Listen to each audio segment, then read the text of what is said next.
Chapter 684. These two powerful chiefs were convinced that all of this was Gul'dan's fault.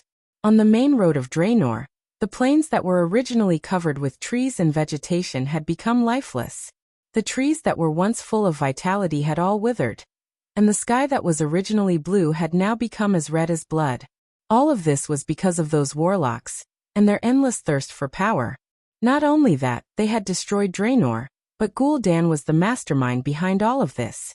It was also because of his fault that the tribe was unable to defeat the Alliance and conquer that world called Azeroth. This was all because of that cunning warlock, and his people had betrayed the tribe at a crucial time, and went to that damn Demon King Sargera's mausoleum to seek power, causing the front lines to collapse. What should we do? You're already the wisest chief I know. You're not as good as me in battle, but I'm not as good as you in intelligence. Kargith didn't hide his weakness at all. I'm not as good as you in battle. The place where Kilrog's dead eye was emitted a dim red light, but this light disappeared in a flash. He didn't need to argue with Kargith. He was very clear about how ruthless Kargith, the madman who had broken his own arm when he was imprisoned by the ogres, and who had killed his way out of a mountain of corpses and a sea of blood, was. Once he provoked this battle maniac's desire to fight, then the outcome wouldn't be decided in a day or half a day. First, we need to form a new core of the tribe. Core? Yes. A powerful clan alliance that all the clans have no choice but to acknowledge, just like the Blackrock clan in the past. Without a powerful core as a flag, that group of people with brains full of muscles who only see the increasingly smaller hunting grounds in front of them won't listen to anyone. Kargith muttered to himself for a moment. The Blackrock clan is destroyed, but if only the Warsong clan was here. Yes. It's a pity that Hellscream is trapped in Azeroth. This was a chain reaction. If only one Blackrock clan was kneeling in Azeroth, then there would naturally be a second and third clan that followed closely behind. However, it was precisely because he was clear about the structure and relationships of the tribe that Duque acted very decisively. Getting rid of Blackstone, trapping Warsong, crippling Bloodring, Dragon's Maw, and Shattering Palm, in addition to Frost Wolf, who had already been exiled to begin with. This was no different from wiping out the top 5 clans of the Horde. Right now, the tribe was without a leader. Duque did not know that he had pushed the tribe too hard in the Second War, which directly led to the delay of Nuzul's emergence. What's more, he didn't know was that at some point in the future, an intense argument had already broken out about his existence. In an illusory, incorporeal spiritual space, several voices were arguing loudly. Duke Marcus is definitely a desecration and destruction of the timeline. Let's be clear. We bronze dragons are the protectors of Azeroth first, and then the protectors of time. Are you sure this Duque is on the Guardian's side? One of the possibilities we have deduced is that he will become the Lich King. That's only 1 out of 1,024 possibilities. Why don't you say that there's an 82% chance that it will become better? There's a 17% chance that it will remain the same? No, tampering is tampering. We must give him a warning. Caro, stop right there. The Bronze Dragon King Nozdormu at that point in time has clearly rejected all interference from us. Even if you return, it will be meaningless. Your power will be weakened to the point where you're weaker than a mortal. Alright. I'll compromise this time. Next time, I'll do it myself. Speaking of which, it was inevitable that Duque would incur the wrath of the Bronze Dragons of the future timeline, because this guy had already begun to play with the changing of the era.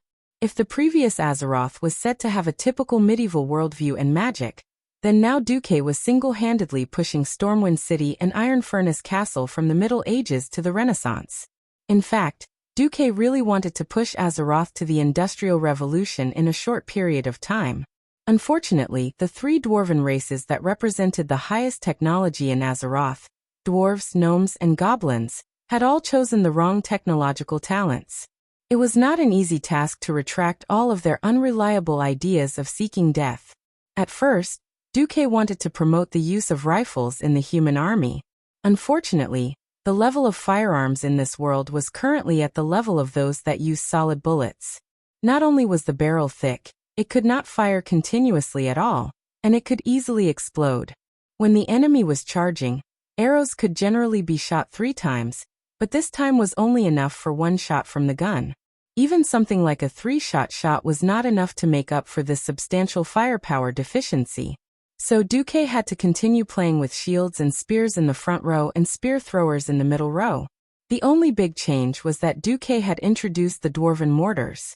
The mortars of this era were not standard mortars. They were more like support short-barreled cannons, but Duque had improved the cannonball and the gunpowder of the cannonball.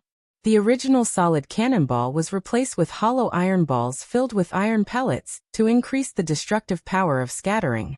The gunpowder was changed from adding gunpowder powder each time to storing the gunpowder in a gunpowder bag wrapped in oiled paper. When ignited, the gunpowder would still ignite, but the time needed to add the gunpowder was shortened, and the rate of fire increased.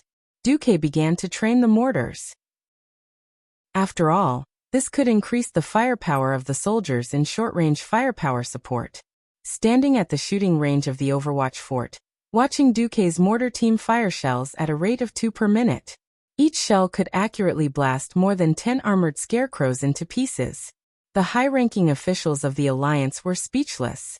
It feels like we spend 10 years to train a knight, and he's gone in a minute on the battlefield. It's not as good as training a group of mortars for 3 months. Anduin had his hands on his waist helplessly. Duque shrugged. It's not like you haven't experienced the Battle of Blackrock Mountain. If it weren't for the dwarven steam tanks, would we still be standing here talking so leisurely? Yes. Technology is the #1 productive force. The gnome great craftsman Jurban recited Duque's famous saying. Anduin looked at the huge steel vehicle that came from the north, passed through the drawbridge, and drove into the Overwatch fort along the huge tracks on the drawbridge. He sighed deeply. I didn't believe in technology in the past. Even though I've been to the Iron Stove Fort, I still can't imagine that it only takes a day to cross the entire Elven Forest. It only takes 3 days to get from Stormwind City to the Overwatch Fort. Anduin Lothar, who had stayed in the unbuilt Overwatch Fort for a period of time, knew very well what a miracle it was. Chapter 685. Dark Portal Year 4, October 16th. This was a big day worthy of the entire Alliance's commemoration, because on this day, it announced the completion of the reconstruction of Stormwind City, the construction of the Overwatch stronghold that was responsible for monitoring the Dark Portal, and the opening of the entire railway that spanned more than 2,000 kilometers, spanning across 4 major regions and connecting Stormwind City and the Overwatch stronghold.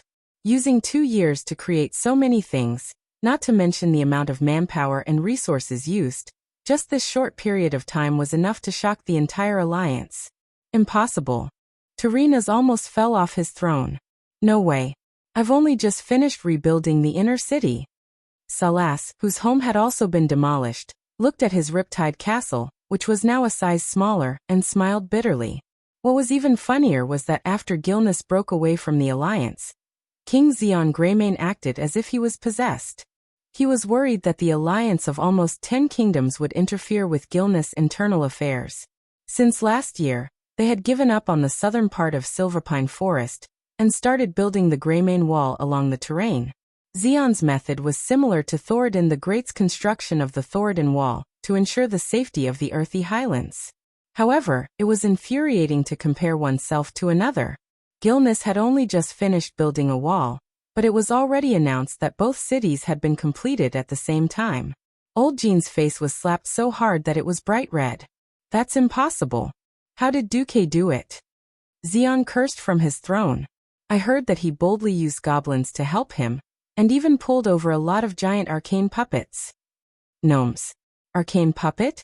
Duque must be crazy. You can't blame Jean for saying that.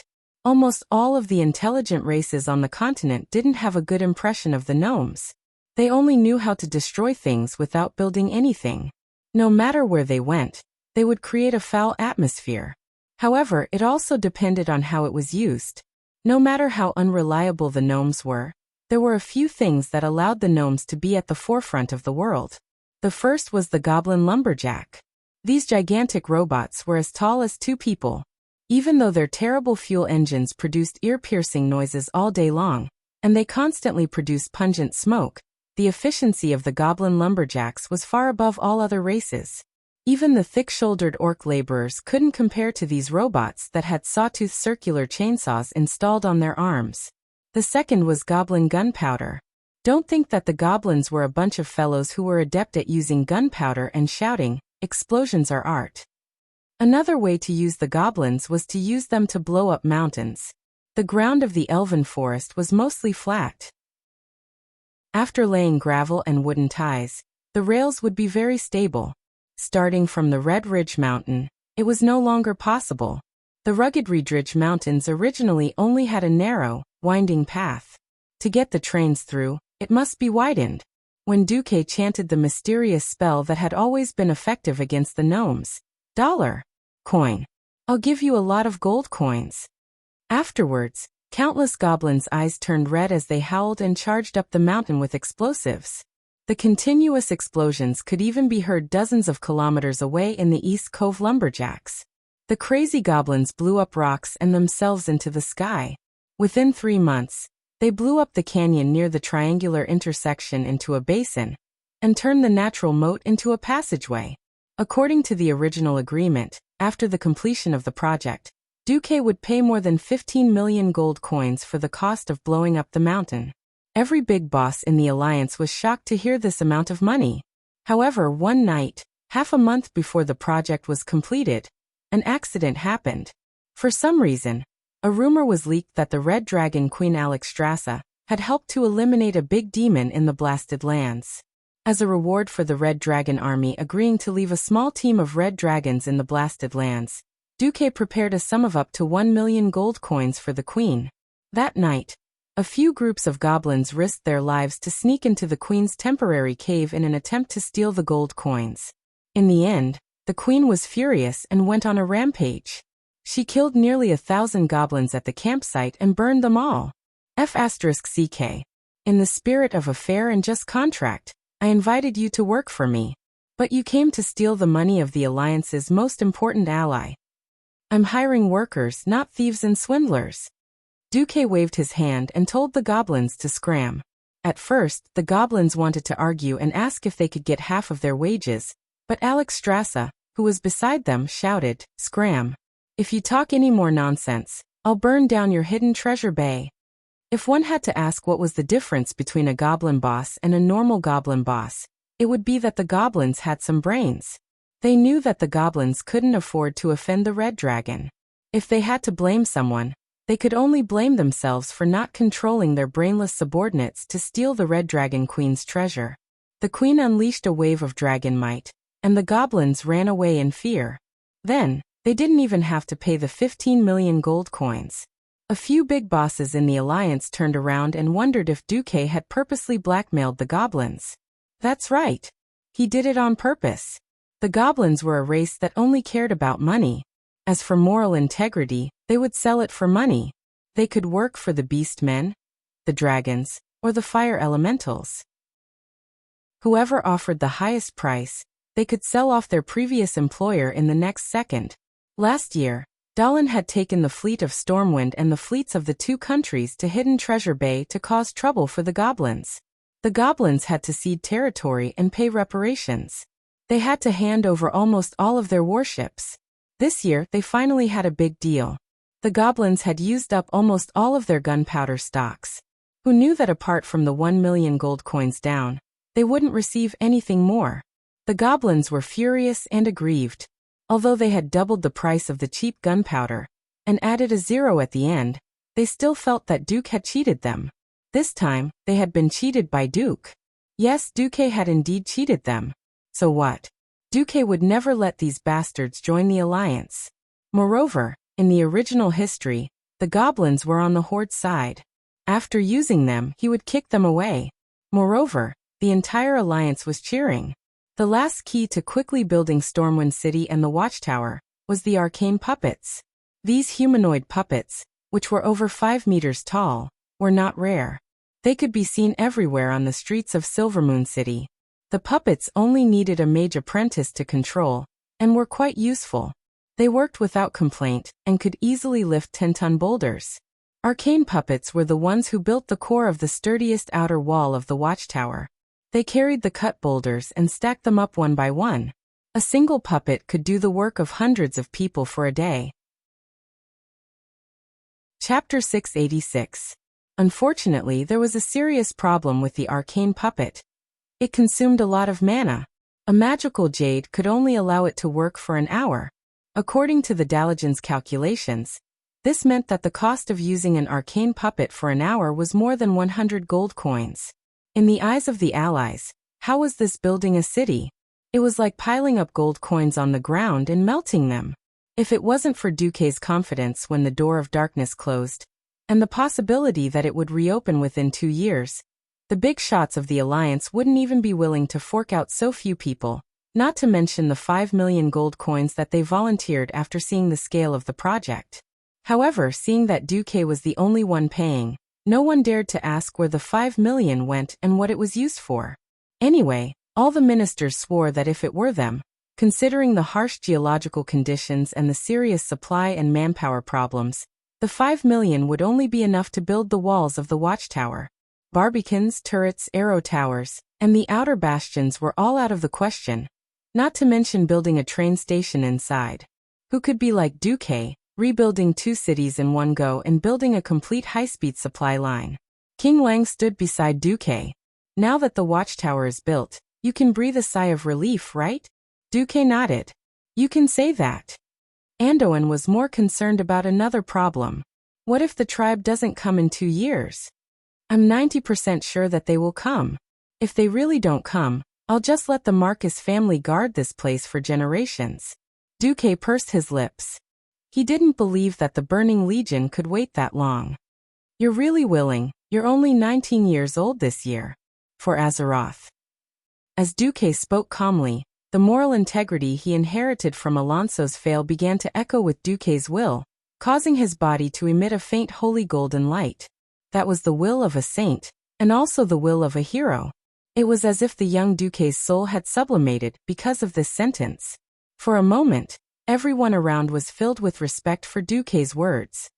Yes, for Azeroth.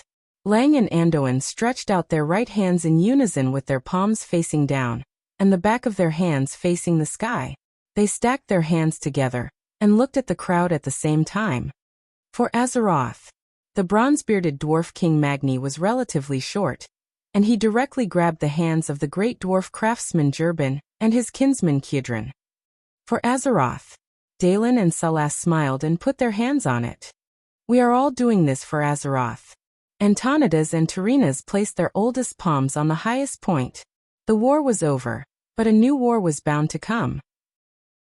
Perhaps every country had their own interests and concerns, but in the face of a huge threat that could destroy all of them, they had no choice but to ignore their differences and stand closely together. Duque also put his hand on it. Yes, let's work hard together. At this moment, in the Moon Shadow Valley of Draenor, 2 figures that were short and slender compared to the orcs walked into the village of the Shadow Moon clan, as if there was no one else around. Nizul. A strange shout with a certain evil aura echoed in the village. Tyron Gorfiend and Jazz Soul Shredder, who was also a first-generation Death Knight, walked on the central road of the village. Their iron leg guards, which were rarely used by orcs, kicked up a thick layer of dust under their feet.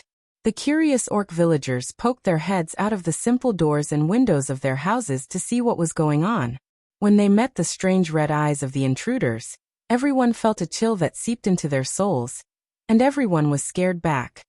Nizul. Tyrone once again roared in a cold and discontented tone. I want to talk to you. Don't make me force you out. His shout finally had a reaction here. A few tall and burly green giants carrying heavy iron axes came behind the 2 of them. A rough voice came from behind. I don't know who you are, and I don't care who you are. You are now trespassing on the territory of the Shadow Moon clan. Get out of here now, or die. The Death Knight turned to the strong orc warrior, who had just approached him from behind. I, Tyron Gorfiend, am looking for Nizul. Pass a message to him for me, or get out of here. The orc looked a little uneasy when he heard the name. Gorfiend? You are the Death Knight. His face twisted with disgust, revealing 2 fangs. He looked at the Gorfiend and his companions, summoned up his courage, and said, Don't provoke the Shadow Moon clan, or we will let you Death Knights die again. Jazz laughed. Then we really want to see how you will let us die again. Tyron nodded slightly. Suddenly, several figures walked out from the shadows of the huts in the village and came to the side of the two Death Knights. Although they were wearing hoods, their eyes, which shone with a strange light, were still clearly visible. Tyrone smiled, while the beast man gulped. Last chance. Hurry up and find Nazul, or your pride will let you die a miserable death. The orcs always had a kind of persistence towards their own land that was unexpected to others. Nazul won't see anyone. Although he had begun to sweat, it was clear that he was clenching the axe in his hand. Oh, Tyron sighed softly. His lungs that had long since decayed inhaled a mouthful of air and exhaled, issuing a strange whistling sound. You can die now. Without waiting for the orc to reply, Tyron stretched out his right hand, which was protected by plate armor, and chanted a spell in a low voice. The sudden pain made the orc forget to breathe, and he bent over in pain. Tyron clenched his fist. At the same time, dark red blood suddenly gushed out of the orc's nose, eyes and mouth. Without staying for a second, Tyron turned and headed deeper into the village. He no longer had any interest in torturing this annoying orc. Along the way, it seemed that he had killed too many of these brainless guys. Evil dark magic. A Shadow Moon warrior shouted, grabbing the battle axe beside him. Kill them. Otherwise, no one will be spared. His roar was echoed by several orcs around him, and they all raised their weapons and rushed over. Tyron Gorfine turned around like lightning, his glowing eyes narrowing. Since you want to die, I'll just kill you all and find Nazul myself. Chapter 687. This time, he spread his hands forward at the same time, and the surging power of darkness condensed at his fingertips. A second later, as if a powerful mage had thrown a big fireball, the power of darkness exploded in front of the orcs like black flames, easily sending the orcs who had just rushed over waving their battle axes flying. They lay on the ground howling in pain. Stop! Enough orc blood has been shed. An old orc's voice came through the air, echoing in the ears of all the orcs and Death Knights. The majestic voice itself had a mysterious power that made people unconsciously obey it. Tai Long put his arms down, and the Death Knights retreated in unison, forming a line behind Tai Long. Every pair of scarlet eyes stared at the leader of the Shadow Moon clan who appeared in front of them. Nazul, you've finally come, Tai Long Gorfine said lazily, standing in a pool of blood. In the next moment he felt the old orc warlock's anger. The Shadow Moon clan has too many settlements, and it's too troublesome to find them one by one. I had to do this in order to get your attention. He turned to Nazul, and was surprised to find that Nazul's face seemed to be smeared with a layer of white powder. It was deathly white, and his whole face looked like a skull. He looked at Nazul, and Nazul looked back at him. When their eyes met, Nazul's eyes widened in surprise. I dreamed of you, he muttered. In the dream, I foresaw death. And now you've come. Nazul's thin and slender fingertips touched the hand-painted skull on his face, and a few white pieces peeled off. His voice seemed to have a sense of helplessness, as if he had to bow to fate. For 2 years, I've had the same dream. In the end, you still came to take my soul. Soul? I'm not interested in your soul, and of course, I'm not a saint who came to redeem you. You're right. I did come for you, but not for the reason you think. I came to ask you to stand up and lead the entire clan. Nazul looked very confused. Me? Why me? In order to bring the tribe one step closer to the abyss of destruction? Haven't I committed enough sins? Nazul's eyes were filled with unease and fear. I'm not a good tribe leader. Once upon a time, I believed in a false illusion, causing the entire tribe to fall into the flames of war, causing our world to be almost destroyed. I don't deserve to be the leader of the tribe. Please find someone else. Tai Long frowned. He had never thought that the ambitious Gul'dan's spiritual teacher would be so weak. If it was anyone else, he would have killed them. He tried to persuade Nazul again. The tribe needs you. The tribe has been destroyed. Nazul interrupted him. Half of the orcs are trapped in that evil world. Most of them have left us forever. You want me to use my own strength to cross the void and become the leader of a group of dead people? Even if I can, what can I do? The light in Nazul's eyes seemed to have returned to 2 years ago. Back to the horrible scene described by the defeated orcs. 200,000 orcs died in the battle. And that was not a power the orcs could resist at all. Nazul's body trembled like a sieve. The alliance is too strong. They have artillery and they have dragons. Our tribe will never win this war. The orcs' fate is already sealed. They will either be destroyed by the alliance in that world, or wait for death in this world that is gradually being destroyed. Yes. We can only choose how we die now. Tyren was almost driven mad by Nazul. He never thought that the once respected tribal chief would become so afraid of death. Saying that Nazul was weak, was already praising him. This guy was a complete coward. What was even more unfortunate was that Nazul was an absolutely necessary part of Tai Long's plan. Tai Long could no longer bear it. He grabbed Nazul's arms and shook them angrily. It's been 2 years. Ever since the collapse of the Dark Portal, you've been hiding like a turtle for 2 years. In this world, the clans have done nothing but kill each other for the smaller and smaller hunting grounds. Are you really willing to wait for death in despair like them? So what? Nazul roared in despair. Nazul was finally a little angry, but Tai Long was happy. He had found a breakthrough. Yes, the current Nazul was definitely a person who had abandoned his own people, lost his sense of honor, and had no sense of responsibility. But Tai Long found that he was afraid of death. If there was a weakness, it could be used. Wasn't that right? Tai Long's calmness infected Nazul. Although the Dark Portal was destroyed, I have absolute confidence that I can rebuild it. I will leave a spatial crack in Azeroth until the entire tribe can pass through it. Then I heard from Gul'dan that there are some artifacts. If we can get some of them, we don't need to defeat the Alliance, because our goal is not to conquer the whole of Azeroth. Nazul stopped struggling. His face was full of confusion. If we don't conquer Azeroth, then why did we repair it? As long as we get those artifacts, then we can change the spatial coordinates of the Dark Portal and use it to leave Azeroth and Draenor. We can live in other worlds. Well, other better worlds. Tai Long's voice became full of temptation, like an uncle who was using a lollipop to lure a child. Nazul listened with rapt attention, and a glimmer of hope appeared on his pale face. Yes. Nazul was a guy who was afraid of death. He knew very well that entering his hut again and continuing to live in seclusion was waiting for death. Rather than that, it was better to choose to accept a new fate. Nazul finally asked, "Do you already have a comprehensive plan? I mean a comprehensive and foolproof plan." Of course. Tai Long Gorfin tried to make himself appear full of confidence. Although this was a bit difficult for a dead person who had already lost his blood, he still tried to make the soul fire in his eyes burn brighter. This time, Tai Long did not press Nazul. Instead, he waited patiently for him. "Tell me your plan." Nazul turned and walked into his hut. But this time, Tai Long Gorfind walked in with him. Other Death Knights replaced Nazul's orc guards at the door. Chapter 688. The Dark Portal, 11th of November. Hand-chopping day. No, it was Singles Day on Earth. It was not a holiday in Azeroth, but late at night, the atmosphere in the Overwatch stronghold was tense.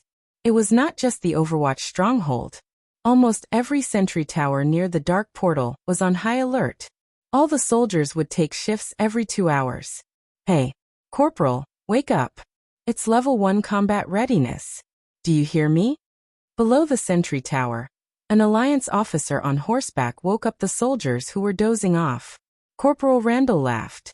"Lieutenant William, don't be so nervous. Look at the cursed land in front of us. We have been guarding it for almost 2 years, and there is nothing here that we need to seal off. Besides, isn't Panglei looking at it? Isn't that right, brother?" Another soldier who was on the lookout next to him responded with a "hmm." Although Second Lieutenant William's expression was not good, he could only agree. In the past 2 years, from the initial fear to the calm, nothing had happened here. There were no orcs, no demons, not even animals. Apart from the occasional gust of wind that would blow a relatively round rock to roll on the Crimson Land, there was not even a ghost here. But he still looked a little uncomfortable. "Randall, perhaps you are right," he admitted, wiping his face with his gloved hand. "But please be clear, even when we first arrived, Sir Marcus, the deputy commander, only gave us a level 3 combat readiness that was close to a vacation. But now it's level 1. 2 people in a team on alert at the same time. Understand? From the second half of this year onwards, we can enjoy fresh seafood. What is it for? Isn't it because seafood can improve one's night vision? Otherwise, the great Lord above would not be so kind as to let me eat such fresh seafood. All right, for the sake of the freshness of the seafood. Oh, I can't imagine that the seafood that was transported from more than 1,000 kilometers away is still alive. Randall stood up and carefully used a telescope to look at the dark portal in the distance. Thanks to the development of the military industry, the telescope that was once only available to generals was now equipped with 2 in each of the 12 watchtowers surrounding the dark portal. 2 soldiers looked ahead of them. Under the light of a brazier set in a particular place, they could still clearly make out a glimmer of light in the air behind a pile of rubble. It was very narrow, about the width of a person and the height of 2 people. They had been told that the crack was a remnant of the dark portal, and that their duty was to guard it. Second Lieutenant William left with a few patrolling soldiers. Corporal Horrell spoke up. I have to say this job is pretty easy. You get 3 times the pay of a soldier of the same rank, and all you have to do is keep an eye on an opening that won't move. If anything happened, they could just blow the alarm and escape. And we can change shifts in an hour. William was about to say something else when he stopped. His eyes that were pressed against the binoculars suddenly widened and he whispered, "Look over there." With the light from the braziers that had been set up beforehand, they could clearly see something coming out of the distorted door of light. In the light of the fire, the shadows of those things were cast on the huge wall behind the door of light that had been set up beforehand. The huge figure, with its long fangs, looked especially ferocious. "Woo! Did you hear that?" Horrell reminded his partner.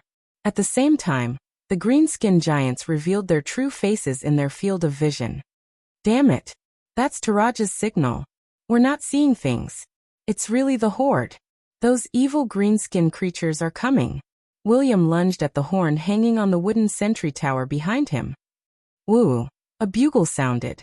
2-3-12. Immediately after, a huge fire beacon was lit on the sentry tower a little further away, and a siren was sounded. Woo! Every Alliance soldier on the sentry tower, after fulfilling their duty, immediately jumped off the sentry tower as fast as they could, untied the reins of their escaping horses, and whipped them to escape. On the walls of Overwatch Stronghold, Turayan, Lothar's adjutant, was patrolling. Suddenly, he stopped and shushed the other soldiers beside him. The group of people held their breaths and stood there for 2 seconds, trying to figure out what was going on. Then Turayan heard it. The siren in the wind sounded like the low groan of a giant beast that had just woken up. Then, it immediately turned into a warning roar. "I want the magic mirror image of the dark portal." Turayan called out to the mage who was on duty. The middle-aged mage hurriedly chanted an incantation. When the mage's eye that had been arranged beforehand sent over the image, Turayan looked at the spatial crack in the image and took a deep breath. The cold wind that seeped into his lungs almost made him lose the ability to speak. The crack was expanding. "Sound the alarm. Level 1 alert. The enemy has appeared."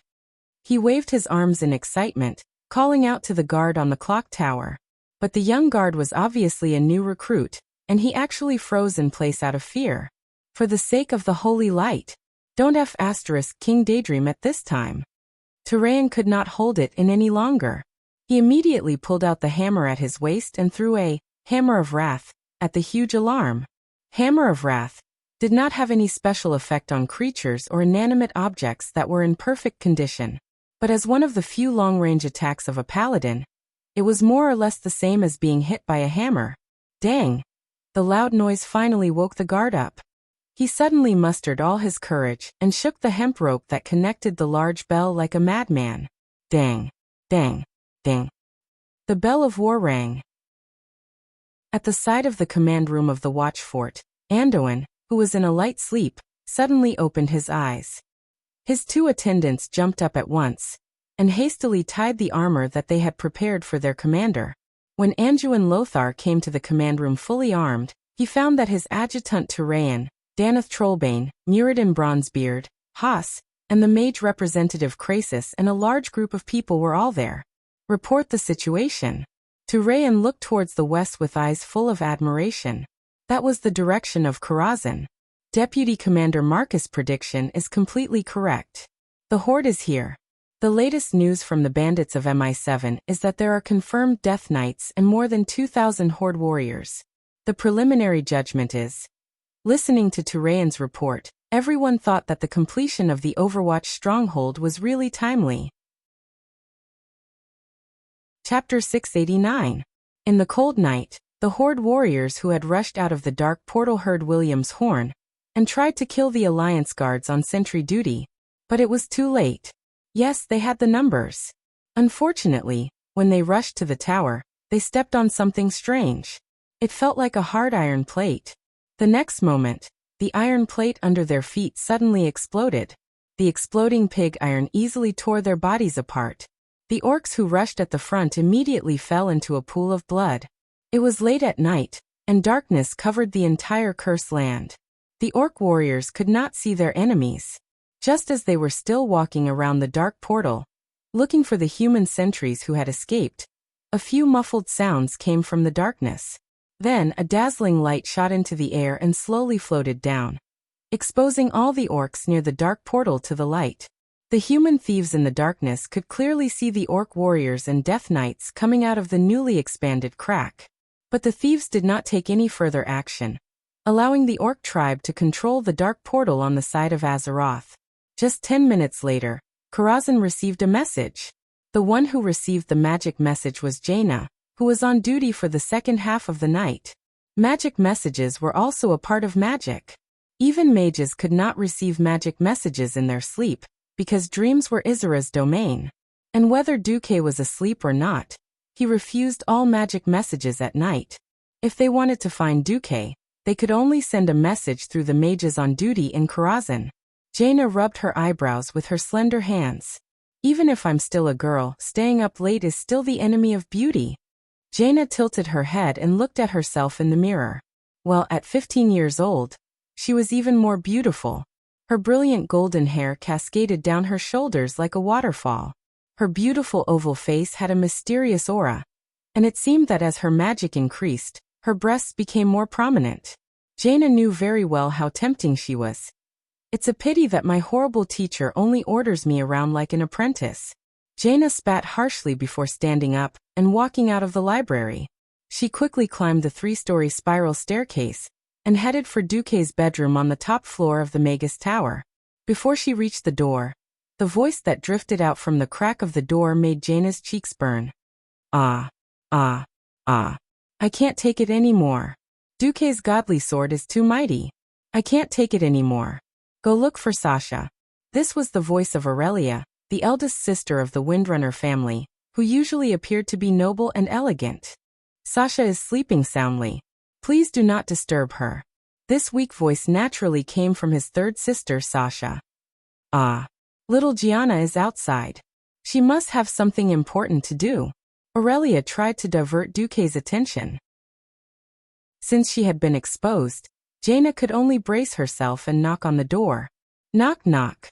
After that, Jaina said, Teacher Duque, there's news from the watchtower. The door of darkness has reopened. At this time, that bastard Duque's voice floated out. Okay, got it. Tell Lothar that everything will go according to plan. After saying that, Aurelia's surprised voice rang out again. Obviously, that bastard Duque had started fighting again. Jaina was stunned. That's it. That's the third battle of the Door of Darkness. The Alliance's warriors are probably fighting on the front lines right now. You still have the nerve to mess around here? By the way, have you even considered the feelings of the rumored fiancé of the legendary Grand Duke Marcus? Do you really think I'm dead? Jaina gritted her teeth in hatred. Unfortunately, even if Duque did not say it, she knew that Duque was really determined not to marry her. It was not until Jaina was far away from the door that Duque said, Oh, sorry, I didn't pay attention just now. Jaina, you should sleep too. From tonight onwards, you don't have to be on duty anymore. We should focus on fighting the enemy. Karazhan is also the main battlefield.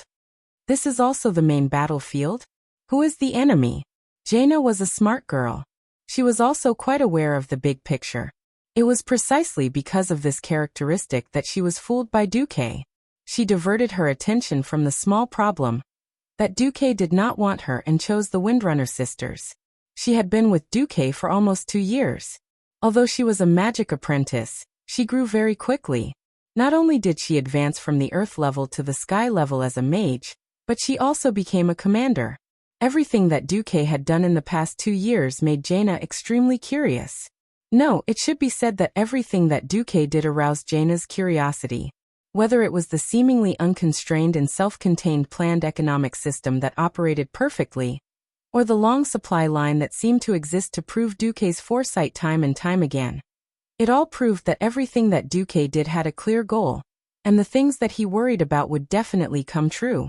For example, when Jaina personally asked the strongest mage in the Alliance, Antonidas, about the reopening of the Dark Portal, he only gave a vague idea that it might open again in 5 years. This was a completely different concept from the 2 years that Duque had been waiting for. It was not 2 years. Or rather, it should be said that Duque had already accurately reached the 2 months. As Duque's disciple and secretary, the order that the Watchtower would enter a level 1 state of alert starting in November was also passed on by Duque. On the surface, Duque was like a very clear and easy-to-read book. He finished reading it in a few seconds. Every action and every step of his seemed very simple, but when all of Duque's actions were combined together, no one could understand it. Even if Jaina did not want to admit it, she had to admit that there were still many things that she could learn from Duque. One day, I will learn everything from you and then teach you a good lesson. At the same time, the Alliance was teaching the Horde how to behave. The original Alliance was not good at fighting at night. At night, all formations and commands would be severely discounted, and the influence of the orcs at night was not as great as that of the humans. And the Death Knights, who did not need to use their eyes to see people, and could only rely on their souls to judge the other party, were even less affected. But now, it was indeed the Alliance who was teaching the Horde orcs how to behave. This was not the first time that Noxus had wanted to ask, "Can we hit the Dark Portal like a blind man?" However, Muradin told Noxus in a very professional manner, Duque has set the shooting parameters for all the cannons in the fortress. The shooting parameters are the shooting parameters that the cannons must hit the enemy." Seeing that Anduin Lothar was still confused, Muradin scratched his head. "Anyway, even if it's night, as long as the cannons are aimed at this preset angle, they will definitely hit. Don't worry about it, you'll know once you fire." In the next moment, the 36 Longsong cannons roared in unison. Chapter 690. Whoosh! An ear-piercing whistling sound came from afar, as if the Grim Reaper was swooping down from the sky. The orc warriors who came to Azeroth for the first time did not know what was going on. The moonlight was not bright that night, so they could only look around foolishly. However, Kilrog Deadeye, the chieftain of the Bloodring clan, who had experienced the battle at Blackrock Tower in the Scorching Canyon, had a drastic change in expression. His wrinkled face scrunched up in horror. He shouted at the top of his lungs, "Fire! Spread out! Get down!" Then he hid behind the dark portal. What the hell was firing? The rookie orc warriors did not understand, but the veteran orc beside him did. Not to mention the veteran orcs, even the Death Knights who were unafraid of normal physical attacks had to crawl on the ground in the face of this apocalyptic power, curling up like a porcupine. Only the foolish new recruits remained where they were, not knowing what to do. Some of them spread their legs as if they wanted to run out of this dangerous area. There were even some who raised their wooden shields in an attempt to block the projectiles that were, in theory, javelins and axes. Everything was in vain. They knew that the orcs would come out from the dark portal again. For 2 years, the promised battle in the field had been turned into a turret defense game. Did they really think that the crazy Duque would not do anything? No. Could. After calculating the distance between the dark portal and the historical watchtower, Duque first discovered a serious problem. The cursed land was like a kettle, surrounded by steep mountains that were difficult to climb. The original location was next to the only exit. Anyone who wanted to leave the cursed land would have to go through the double baptism of cannon fire and arrows. Moreover, The watchtower was built at the highest point of the mountain. Anyone who wanted to attack it would have to go through a painful attack.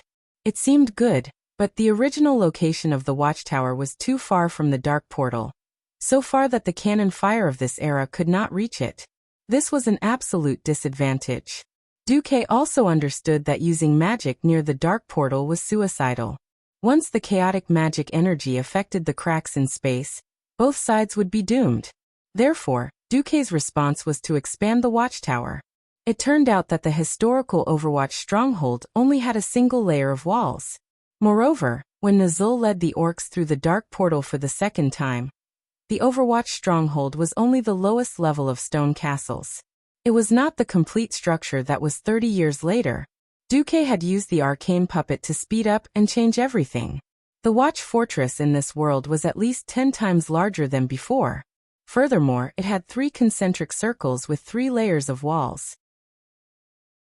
The innermost circle was naturally the original location of the Overwatch fortress. It stood on top of a mountain and overlooked the entire cursed land. The center circle was divided into 2 parts. Near the Swamp of Sorrows, there was a huge train yard and a series of temporary unloading yards. Close to the dark portal was a barbican-like defensive area, with a large number of inhumane defensive devices installed, such as small mage towers that specialized in enhancing a mage's magic power. The outermost ring was the layered bombardment field that occupied more than a quarter of the cursed land. There were a total of 7 levels, and between each level was a stone wall that was over 5 meters tall. Equipped with standard arrow towers firing holes, and a large number of mortars, it was enough to equip 5,000 soldiers. The distance between each level was about 300 meters. The 36 longsong cannons were actually railway cannons, installed on the train skin on the tracks. Behind each longsong cannon was a locomotive. Once the front line fell, the cannon would be pulled back along the tracks by the train. Of course, apart from the locomotive, there was also a capstan for pulling and a handrail for pushing the cart. If necessary, the dwarf cannoneers and soldiers could push the cannons back with manpower. The tracks extended all the way into the watch fortress. As long as they could be pulled back in time, they could be reinstalled on the cannons of the watch fortress and transformed into longsong cannons. These longsong cannons could be said to be the pinnacle of this era. Haha! Blast them to death. Go. Big steel cannon. Muradin laughed maniacally. The cannon that was 6 meters long and had a diameter of about 1.2 meters was called small steel cannon. Therefore, this cannon that was fixed on the train had a length of 10 meters, a diameter of 1.5 meters, and could fire a distance of 3 kilometers, was called big steel cannon. When Noxus heard the deafening sound of the cannon firing from several kilometers away, not only did his eyelids twitch wildly, even his heart was about to jump out of his chest. Only the fanatical dwarves with earplugs were jumping around the cannon, as if they were celebrating Midsummer Day. That's right. They couldn't improve the quality of the steel, but they had to increase the range and power, so they had to make the cannon barrel bigger and thicker. Originally, only a dwarf in the state of descended deity could lift the cannon, but now it would take 2 descended deity dwarves. But it didn't matter as long as it worked. The only problem was that due to time constraints, not all 36 longsong cannons were big steel cannons. 30 of them were the small steel cannons that had been used in the Battle of Black Rock Mountain. However, when the 36 cannons fired at the same time, everyone only had one feeling: God. Bang. Crack. Crack. Although many of the longsong cannons were installed with recoil mechanisms, due to installation errors and other reasons, the rails under the cannons were destroyed in an instant. A large group of bronze-bearded dwarves had no choice but to transform, forcibly lifting the longsong cannons out and placing them on the relatively intact rails at the back. But thinking about it, just the recoil alone was so terrifying. How shocking would the power of the blast be? That's right. This was the judgment of the Alliance.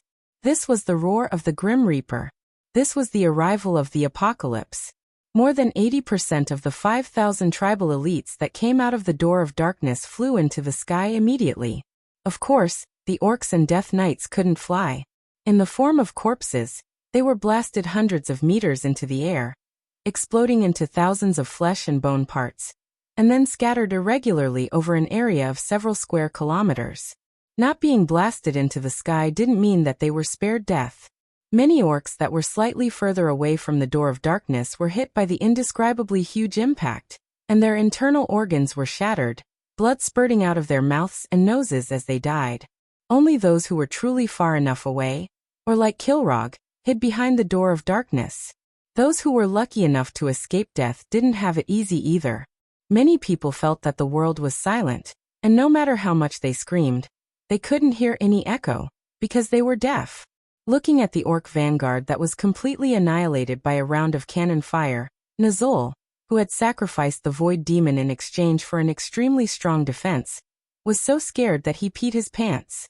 No, it shouldn't be like this. It can't be like this. How could we possibly win against such a terrifying alliance? No. I want to go back. I don't want to do this anymore. I want to go back. Anduin Lothar, who saw all this through the binoculars and the mage's eye, made a rare witty remark. What did Duque say? 10,000 taels of gold when the cannons are fired? Although I don't know what 10,000 taels of gold is, remember to send the bill to His Majesty Tyreenus. Chapter 691. After Anduin finished sending the bill, the commanders around him smiled bitterly. What kind of business is this? Why does it sound like the heroes who guard the borders for the Alliance have become profiteers? Yet, no one had any objections. Because the Rotterdam Kingdom had not been kind in the past 2 years. At the end of the day, it was all because of Alterac. Since they had fallen out with each other, the Rotterdam Kingdom bought and annexed Alterac's land in both official and unofficial forms. The Bear of Family's land was confiscated by the Alliance. However, the rich Rotterdam Kingdom chose to compensate the surrounding countries with money when it came to distributing the confiscated land. They kept the land prices low while exerting all kinds of political pressure. As a result, the entire Alterac Mountains were now under the Rotterdam Kingdom. Only Stambrad Icewind Ridge and Hillsbrad Hills belonged to the nobles of the Rotterdam Kingdom for the time being. To everyone's surprise, Duque did not bother with the Rotterdam Kingdom on the Alterac Mountains at all. It was as if he had acquiesced to the Rotterdam Kingdom's misdeeds. No one thought that retribution would come so soon. Anduin took out a letter that Duque had written a long time ago and read it. The Alliance's highest command has informed the Rotterdam Kingdom that the Horde army broke through the Door of Darkness at 4 in the morning and is attacking the watchtower where the Southern Army is stationed. The Horde's attack is fierce, and we have retaliated with heavy cannons. We have wiped out more than 5,000 Horde soldiers in half an hour. To prevent the Horde's million-strong army from breaking through the watchtower and sailing north from the Swamp of Sorrows to the sea-watching cliff of the hinterlands, we are requesting your country to fulfill its responsibility as the leader of the Alliance and allocate 5 million gold coins. The commanders covered their mouths and laughed after hearing it. Damn it, is this a notice?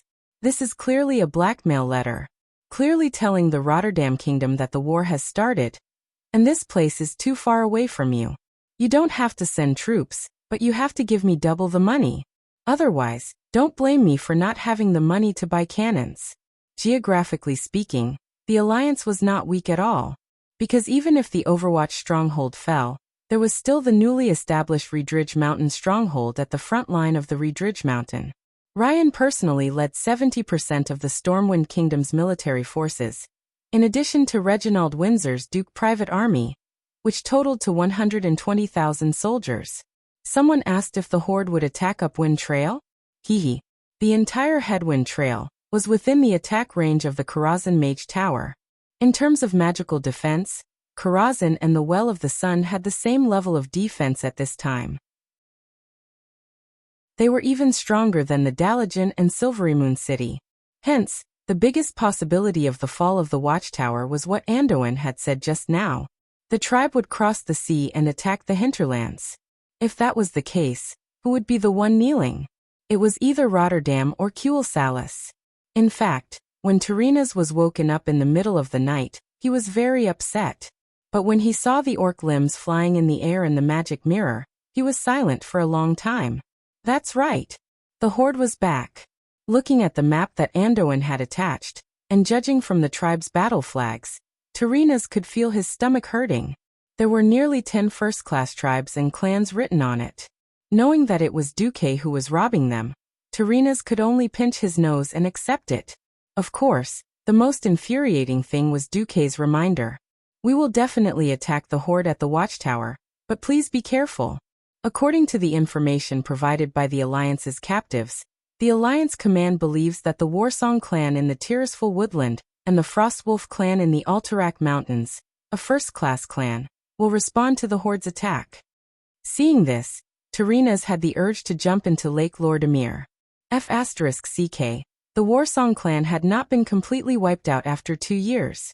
That was enough to give him a headache. Where did the first-class Frostwolf clan come from? When did this information come from? Tyrrhena's would not believe it even if he was beaten to death. This was the information he had just received. Needless to say, Duque obviously knew about it a long time ago. He didn't say it when Rotterdam took over the Alterac Mountains, and only revealed it when the horde attacked. Alright, there were 2 first-class tribes in his backyard. Even if they were half dead, when the horde's army arrived, the Rotterdam kingdom would be destroyed. Was this a blackmail letter from the front line? No. This was a scumbag blackmail letter with extra information. Tyrrhena's slammed the armrest of his throne 3 times with all his might. Even the ministers at the foot of the throne could feel the tremors. His confidant, Duke Charmas, whispered, "We have to pay for this and not just the amount." "Yes. Send my orders to double the reward to the Alliance Command Center. Let's use the Rotterdam Kingdom's treasury first. Then, whoever takes Alterac Mountains land will be split according to their shares." Double was 10 million gold coins. Even Duke Charmas, who was used to seeing big scenes, could not help but grit his teeth when he heard this. They did not believe that Duque would give up on the watchtower that he had spent so much effort to build, but Rotterdam could not afford to gamble. Actually, 10 million gold coins was not that much for Duque. In order to upgrade their technology, the bronze-bearded dwarves, who were the main suppliers of raw materials and workers, were actually selling everything they had. If they did not build the watchtower and the Riedridge Mountain Fortress, they would first have to kneel to Stormwind and Cosmodin.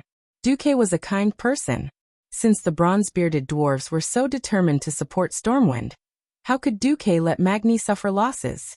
Less than 5 minutes after the news of Rotterdam's promise of 10 million gold coins, Duque sent Magni an arms purchase order that was worth 5 million gold coins and was 200 pages long. In order to fulfill their duties as allies, the cannons, ammunition, soldiers, and workers provided by the Iron Furnace Castle were all free of charge. Now in this order, Duque doubled the cost that Magni told Duque, and added a 0 before the decimal point to purchase. In the end, it was Magni who was kind enough, or perhaps he felt that it was too shameless to earn so much, that he waved his pen and said, "For the Alliance, I'll give you a 50% discount." On the other side, the Horde had no idea that there was such an exciting game within the Alliance. The Horde's vanguard almost peed their pants. Nazul panicked and wanted to run back, but he was grabbed by the Death Knight Tyran Gorefiend. "Idiot! Calm down. It's too late. The dark portal has already been opened, and we have already angered the Alliance. If we go back like this, the Alliance will only rush into our world and kill us all. Completing the mission is more important." "Mission? Do we still have hope?" "Yes. Your hope is me." A sudden voice interrupted, and it was in a strange orc language. Nazul looked in the direction of the voice and saw a cold-looking human standing in the middle of the Death Knights near him. Chapter 692. The Alliance's cannons bombarded the north side of the Door of Darkness, causing the earth to shake and the mountains to shake. However, the south side was still and calm, as if nothing had happened. This was because the dark portal itself was a strange existence that reinforced the crack in space. In a sense, the dark portal itself did not exist on planet Azeroth. It was a completely different dimension of matter. So even if the Alliance bombarded it with 10,000 artillery shells, it would not be able to shake the dark portal. Duque had also thought about ambushing the dark portal from 10 sides, so that every tribe that came out would die. The ideal was beautiful, but the reality was cruel. In these 2 years he could indeed arrange it like this. The problem was that the Alliance's only supply route was in the north. If the clock was based on 12 o'clock, then if the defensive line was arranged in a circular manner, once the 3 and 9 o'clock directions were forcibly cut off by the tribe, then all the Alliance defenders in the south would die. So Duque had to let go of the south side of the cursed land. Now, when Nazul and Tyran Gorfine changed the direction of the dark portals opening from north to south, the newly arrived tribal soldiers barely avoided being bombarded. Of course, the saturation attack that was like an earthquake still made the tribal warriors tremble in fear. They could have taken a breather, but the sudden appearance of a black-haired man who looked like a human noble scared Nazul's soul away. He thought of a possibility. Did this bastard Tyran sell him to the Alliance? Fortunately, in the next moment, the black-haired man's actions made him understand the man's identity. Ha! There was a light shout. Then there was a supreme and terrifying pressure. Under Nazul's gaze, the man's figure became bigger and bigger. In just the blink of an eye, his figure had covered the entire sky in Nazul's field of vision. That was an incomparably huge black dragon. The huge horns, the hard scales, the thick and unshakable stratum corneum, the powerful wings, and the incomparably sharp claws all shook the hearts of Nazul and all the other orc chieftains. What was going on? At this time, a creepy dry palm rested on Nazul's shoulder. Nazul turned his head and saw Tyran's stiff face, which seemed to be mocking him. Nazul, he is the perfect plan I was talking about. What a bombshell. Compared to him, the 1-ton artillery shells that the Alliance threw out were just mediocre toys. If it stood on the tribe's side, there was no need to worry about failure. The Alliance would never have thought that their heavy artillery bombardment would instead become the perfect cover for the Black Dragon's descent. A huge explosion and a cloud of dust covered the sky, making it impossible to see anything from the north. In fact, in order to avoid accidental injuries, MI7's bandit spies had all retreated. The gigantic black dragon that seemed to cover the entire sky transformed once again. This time he was very slow as he folded his wings and once again became that cultured and elegant human male nobleman. Tyrone walked forward and bowed respectfully to the human who had transformed into a black dragon. He then turned to Nazul, Kilrog, Kargath and the other chiefs and said, "Please allow me to introduce to all the chiefs of the tribe that this is our strongest ally in Azeroth, the leader of the Black Dragon army, Lord Nefarian." Kilrog and Kargath frowned at the same time. Kilrog seemed to have thought of something, and chose to remain silent. However, Kargath, whose personality was more irritable, bluntly said, "Hey, wait. Why do I remember when the leader of the Black Dragon army died?" Suddenly, without any warning, Kargatha's entire body flew out with blood spurting from his nose and mouth. No one saw how Nefarian made his move, but it was obvious that this Mr. Black Dragon was in a very bad mood. His voice was still full of elegance, but there was a hint of anger in it. The era of Nethario, the wings of death, has passed. Now the leader of the Black Dragon army is me, the great Black Dragon King Nefarian. If Duque was here, Duque would definitely be extremely surprised. In the past, when he read novels, it was always the boss who beat up the kid. Now he thought of a way to get rid of his old man, but the result was that the equally ambitious former Black Dragon prince, Nefarian, took over. In a sense, the Alliance was at an advantage because in terms of strength, Nefarian was not just a street away from his old man. From another perspective, the Alliance suffered a great loss. This was because Duque, the mastermind of the Alliance, did not know that Nefarian would jump out at this time. This was truly something that exceeded their expectations. In a situation where the big shots of the Alliance generally trusted Duque, Duque's flawless plan just had to make a mistake. This could very well be fatal. After Nefarian slightly punished Kargath Bladefist for not having eyes, he gently raised his hand. The beastmen suddenly realized that the sky was once again covered with shadows. Nazul and the others suddenly raised their heads and saw that further south, along with the hazy moonlight, something was approaching. Nazul discovered that there were some orange light spots flashing in the shadows that were gradually becoming larger, and they slowly turned into diamond-like shapes. Kilrog's single eye opened wide, and he realized that those orange flashes were the scorching magma flowing out of the beast's mouth, and that the deafening noise was the sound of huge wings flapping. That was an uncountable number of black dragons. The dragons swooped down, and every beastman warrior looked on in awe. When they landed, the ground beneath their feet trembled. Hot liquid flames fell from their mouths. Their glossy black scales shimmered under the starlight, and their huge claws were like polished steel. These black dragons stood on the ground or on huge rocks. For the beastmen, they had already become one with the earth, becoming huge stone statues. They were all living and incomparably deadly existences. When all the dragons had landed, they retracted their huge dragon wings and stared at the beastmen in front of them with their ebony eyes. Their heads and tails were gently swaying, and the dragon teeth in their scarlet mouths crisscrossed chaotically. From time to time, because of the friction, they would make frightening scratching sounds. The beastmen were brave, but that bravery also had a limit. For them, they could launch a suicidal charge against the human battle formation that was 10 times their size without hesitation, but they did not dare to raise the axe in their hands against the dragon army that was only 1% of their size. The feeling of being stared at by the dragons was terrible. This feeling was like a cat carefully studying its prey before eating it. Almost every beastman could not help but shiver. "My subordinates are here," Nefarian said to everyone. His tone was filled with obvious pride. The strongest creature in the entire world of Azeroth. Chapter 693.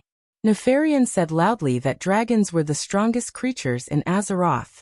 One had to know that these tribes were all country bumpkins. Before they had seen the crazy elemental lords, the titans, and the even crazier ancient gods. His words could really scare the country bumpkins. Nefarian's vanity was greatly satisfied by the orcs' expressions that clearly said, "You're right, we admire you." He pointed to a particularly large black dragon with 2 huge horns on its forehead. Sabrian. When he called out the black dragon's name, the other black dragons all lowered their heads. "He's my first lieutenant. He's in charge of all matters. He and a few other companions will carry your orcs to the island you mentioned. As for the trip to Dalajan, I'll personally bring you there." None of the orcs or death knights dared to disobey Nefarian's words. Using the demon's soul to control a dragon aspect, or even an entire dragon legion, was already in the past 2 years ago.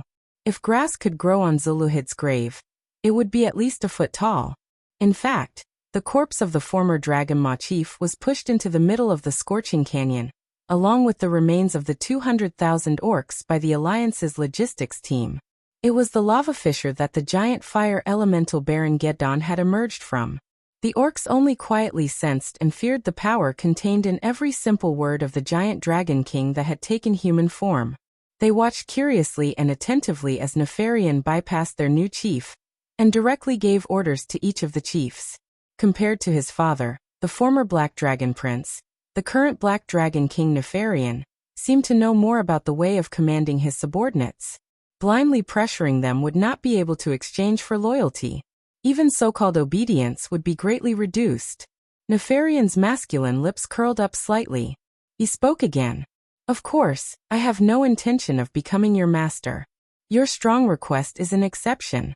Now we can only be called so-called allies with the same interests."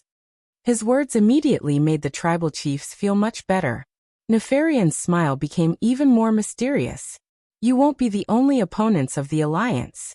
The Black Dragon Legion will lead you to the Tirisful Glades to find Grom Helroar's Warsong clan. At the same time, I will let Brother Blackhand's Blacktooth clan dispatch troops from the Burning Steppes to attack the Redridge Mountain and attack the Alliance's retreat." "Blackhand brothers?" Rendon Mame. Nazul was stunned by this unexpected news. "Yes. After completing the quest from Great Chief Orgrim in the Mausoleum of Sargeras in the Endless Sea, they came to Blackrock Mountain and foolishly occupied Blackrock's stronghold. If I hadn't shown them the right way, they would have been dead by now. Now they are my servants."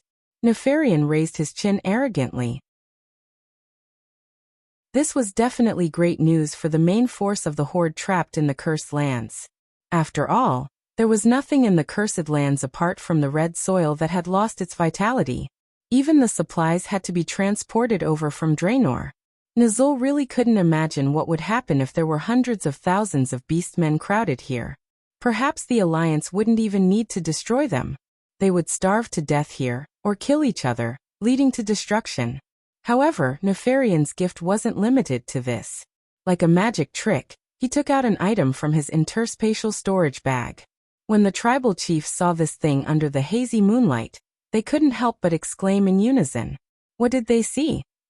The head of the great traitor of the Horde, the former warlock King Gul'dan, who was believed to have directly caused the defeat of the Alliance in the war against the Alliance. His sinister face was still frozen with a horrified expression. His life, his sins, his self-inflicted suffering, all stopped at the moment before his death. Looking at his expression, one could completely imagine the huge gap of loss and panic when he confidently wanted to steal the power of the fallen titan Sargeras, only to suffer the fiercest backlash of the demon tide. No one knew how Nefarian did it, but in any case Gul'dan's head didn't have any decay, and was presented in front of the Horde in its entirety. Can I see this traitor's head? Of course. Nefarian casually tossed Gul'dan's head to the ground like a bag of garbage. Several beastman Kiliarchs lit torches to make the scene more obvious. The tribal chiefs of the first-rate clans gathered in a circle and watched with angry expressions. It's him. It's definitely him. That unfilial disciple of mine. Ha ha ha. Gul'dan, you also got your retribution. Is this what you'll get in the end? Ha ha ha ha. As Gul'dan's former master, Nazul had the absolute right to decide on the head. For a moment, the tribal chiefs burst into enthusiastic cheers. If they hadn't been beaten like dogs by the Alliance half an hour ago, they really wanted to hold a grand bonfire party to celebrate Gul'dan's death. Final end. No. Obviously, this great traitor of the Horde can still atone for his crimes in his own unique way. Nefarian's bewitching voice gave Nazul a premonition that he couldn't refuse his next proposal. Nefarian pointed in the air, and Gul'dan's hideous head began to rapidly wither under the watchful eyes of all the tribal chiefs. The few hairs were the first to dry up and turn into ashes that dissipated into the air. Then, the skin and scalp attached to the skull, as well as the shriveled brain, began to fall to the ground piece by piece. Finally, what appeared in front of everyone was a hideous white-brown beastman skull. However, the thick evil and dark aura that wrapped around the skull told everyone how powerful the owner of the skull was when he was alive. This is... Nazul's hands were trembling. Since this is a divine weapon made from Gul'dan's head, you can call it Gul'dan's skull. The Black Dragon King Nefarian's smile became even wider. Ha ha. Ha ha ha. Ha ha ha ha. Nazul couldn't hold it in anymore and raised the Gul'dan's skull high up in the air as he laughed maniacally. My disciple, is this what you'll get? Even in death, you will continue to fight for the Horde. Ha ha ha. Not only Nazul, but the other tribal chiefs also laughed as if they had gotten their revenge. When the orcs finished celebrating, Nefarian waved his hand. Go. Nazul, the third thing you want is in Karazhan. Use your new divine weapon to destroy that weak human brat, Duke Marcus. Of course. I will go. Nazul's old body seemed to have become younger with the support of this new powerful force. Chapter 694. The night grew darker. After confirming that the tribe had hidden to the south of the dark portal, Lothar ordered a halt to the bombardment that had lasted for half an hour. First, there were no more targets to bomb. Second, the most threatening shots were enough. Third, Muradin also said that if this continued, the first thing that would collapse would be the overheated cannons. Forcing the cannons to cool down would only make the quality of the cannons more likely to explode. In order to satisfy the power and range, the inhumane dwarves made the cannons very exaggerated. Of course, it would be even more exaggerated when the cannons exploded. This meant that it was very likely that an entire elite artillery team would be wiped out. Anduin sent out the largest team of bandits and a team of rangers led by Servanas to monitor the tribe. Pass the order, divide the soldiers into 4 groups, and take turns until dawn. The flying soil and smoke gradually subsided, replaced by a veritable darkness. Standing on the city wall, Anduin gazed at the indescribable darkness that seemed to be dancing in the distance. Everything was basically the same as the plan had imagined. Anduin still had a faint sense of uneasiness. He fell into deep thought, thinking about the tribe's next move. The others were smart enough to keep silent. The only sounds that could be heard were the crackling of the flames, and the occasional whispers of others. Suddenly, there was a sound in the darkness. Everyone jumped up, and the tension was like a taut bowstring. What's that sound? Turalian was the most sensitive. Damn it! It's a dragon! Kudrin Wildhammer was not here. The commander of the 500 Griffin Knights was a distant relative of Kudrin, Farron, and his official rank was the Brigadier General of the Alliance. Are you sure? Anduin asked nervously. I swear by Mother Earth. I've been fighting with these guys for almost a year. I'd even wake up when I hear the sound of their wings when I'm sleeping. That's right. It's a dragon. Another Griffin Knight commander, Bephalin, answered with the same certainty. Holy light above, where did the tribe get a dragon? Didn't the Red Dragon Legion return to neutrality? Turalian asked. Only Krasis' face turned green. Only dragons knew dragons the best. Although he was a red dragon who spent most of his time in the human world, his exaggerated age gave him no lack of experience in this area. He said with absolute certainty, "It's not a red dragon. It's a black dragon." Krasis could tell just by listening to the sound of the dragon's wings. This was unimaginable to humans. It's like looking at a bunch of poodles. If they're all about the same size, you really can't tell the difference between them. But they knew what they were doing. Everyone was shocked when they heard this. The Black Dragon army joined the war between the Alliance and the Horde? Krasis' face was indescribably calm. If the Black Dragon Legion dares to come out on their own, then they will be seeking their own death. That's right. Nesario had been executed. But now the Black Dragon army was still listed as an enemy by the Dragon Slumber Shrine. The world of Azeroth was so big that it would not be easy to find the Black Dragons if they wanted to hide. If they officially joined the Horde and started a war against the Alliance, it would be a different story. The four-colored dragons, whose claws had long since been polished until they were shining, would definitely not mind giving their former compatriots and traitors the most vicious blows. I need a magic message to see if I can contact the Red Dragon Queen Alexstrasza, Krasis said. Her Majesty Alexstrasza, is she busy now? Anduin asked slightly nervously. Whether there was the Red Dragon Legion as backup was crucial to the Alliance. Krasis had a slightly strange look on his face. I'm not too sure, but I heard that she is not in the Dragon Slumber Shrine at the moment.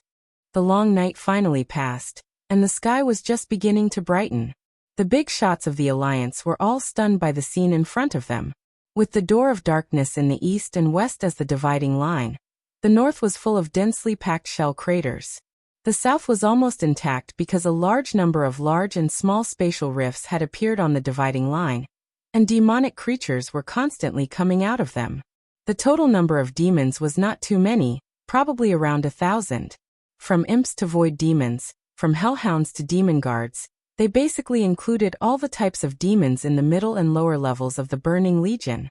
The demonic creatures did not seem to have any intention of attacking. They just wandered around the spatial rift. But this was enough to make the stealth of the Alliance bandits meaningless. The senses of demonic creatures and ordinary creatures were completely different things. After several elite bandits were killed by the demonic creatures, MI7 had no choice but to give up the idea of further investigating the situation of the tribe. This was just the beginning.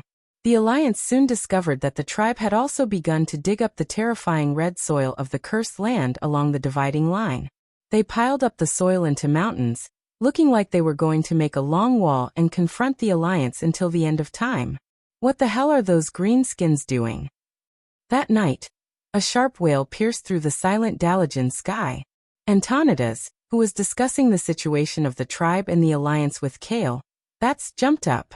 It was the sound of a magic alarm. Antonidas immediately recognized the source of it. Mysterious treasure room.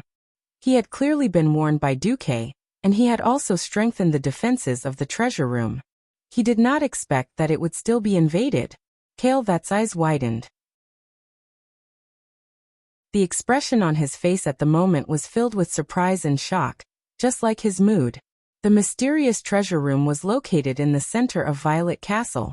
It was protected by the most powerful magic that mages had ever invented.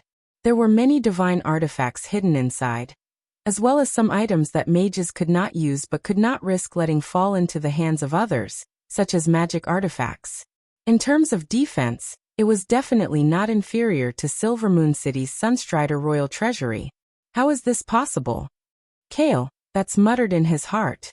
He stretched out his hand for Antonidas to grasp. Without the authority of the chairman, no one could even think about teleporting in. It should have been like this. The two of them teleported to the mysterious treasure room without a word. The world around them began to blur, and Antonidas' comfortable room with its walls lined with books disappeared, replaced by a huge stone chamber. Within the area illuminated by the firelight, a man stood amidst the countless treasures. He had shiny black hair, a strong and tall figure, and a chiseled yet elegant face. Even for Kale, that's the elf prince who was very picky about his appearance. This human in front of him could be considered very handsome.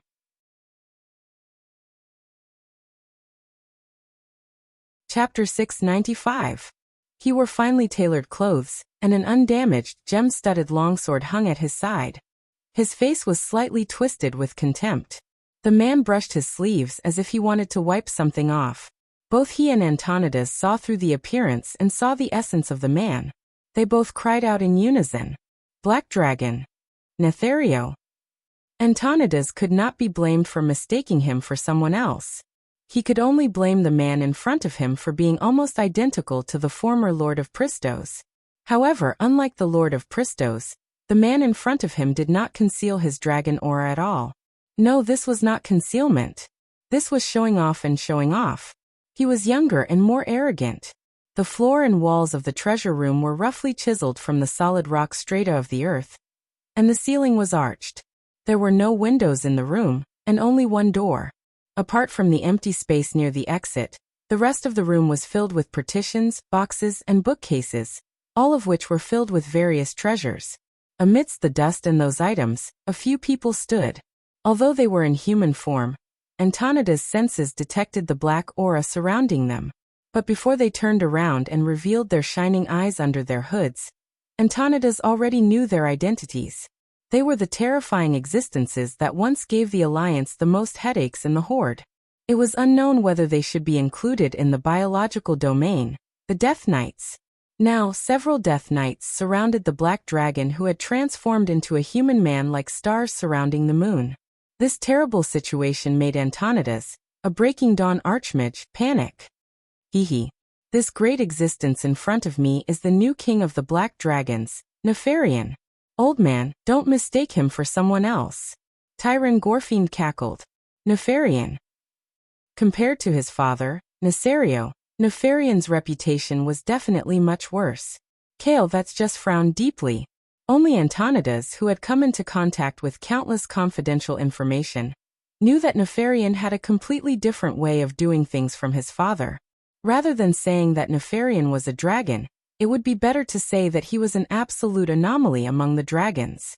There were rumors that Nefarian was collecting the corpses of different types of dragons. Compared to the capricious dragon king like Nesario who still solved problems with power, Nefarian's approach was more far-sighted and mysterious. Antonidas did not know what Nefarian's high-profile appearance in the Dalajan's top-secret treasure vault meant, but the uneasiness in his heart reached its peak when Nefarian gently lifted the item in his hand. The light reflected off its facets and illuminated the entire room. Antonidas obviously knew what kind of treasure could make the Death Knights and even the Black Dragon King ignore the other treasures. Unfortunately, even though he knew that the other party was here for that thing, Antonidas still held on to the last sliver of hope. Until this moment. The Eye of the Dalajan? Antonidas shouted with all his might. With boundless anger and the self-confidence of being on the home ground of the Dalajan, Antonidas fought with all his might. In an instant, he raised one hand and cast a mysterious charm. With the other hand he summoned the other members of the Kirin Tor. The Kirin Tor chairman never fought alone. Kale that's put one hand on his right shoulder. Almost instantly, he connected his arcane circuit with Antonidas' magic circuit for a short period of time, using his own magic to support the chairman. Another member of the Kirin Tor teleported to his side. It was an elf woman with long black hair. A long, pale hand rested on Antonidas's left shoulder, while the other hand, holding the staff, pointed at the fearsome invaders. Antonida's hair and beard moved without any wind, like a hedgehog with its spikes erected. His hair and clothes were all stretched out by the surging magic in his body. Endless ice hell. It was too fast. It was so fast that it didn't seem like ice magic. It was more like some kind of flame that could arrive in an instant. In less than a tenth of a blink of an eye, the entire treasure room was frozen with Antonidas at the center. A Death Knight tried to use dark magic to block this attack, but the wave of extreme cold directly hit the Death Knight's torso and slammed him into the wall in the distance.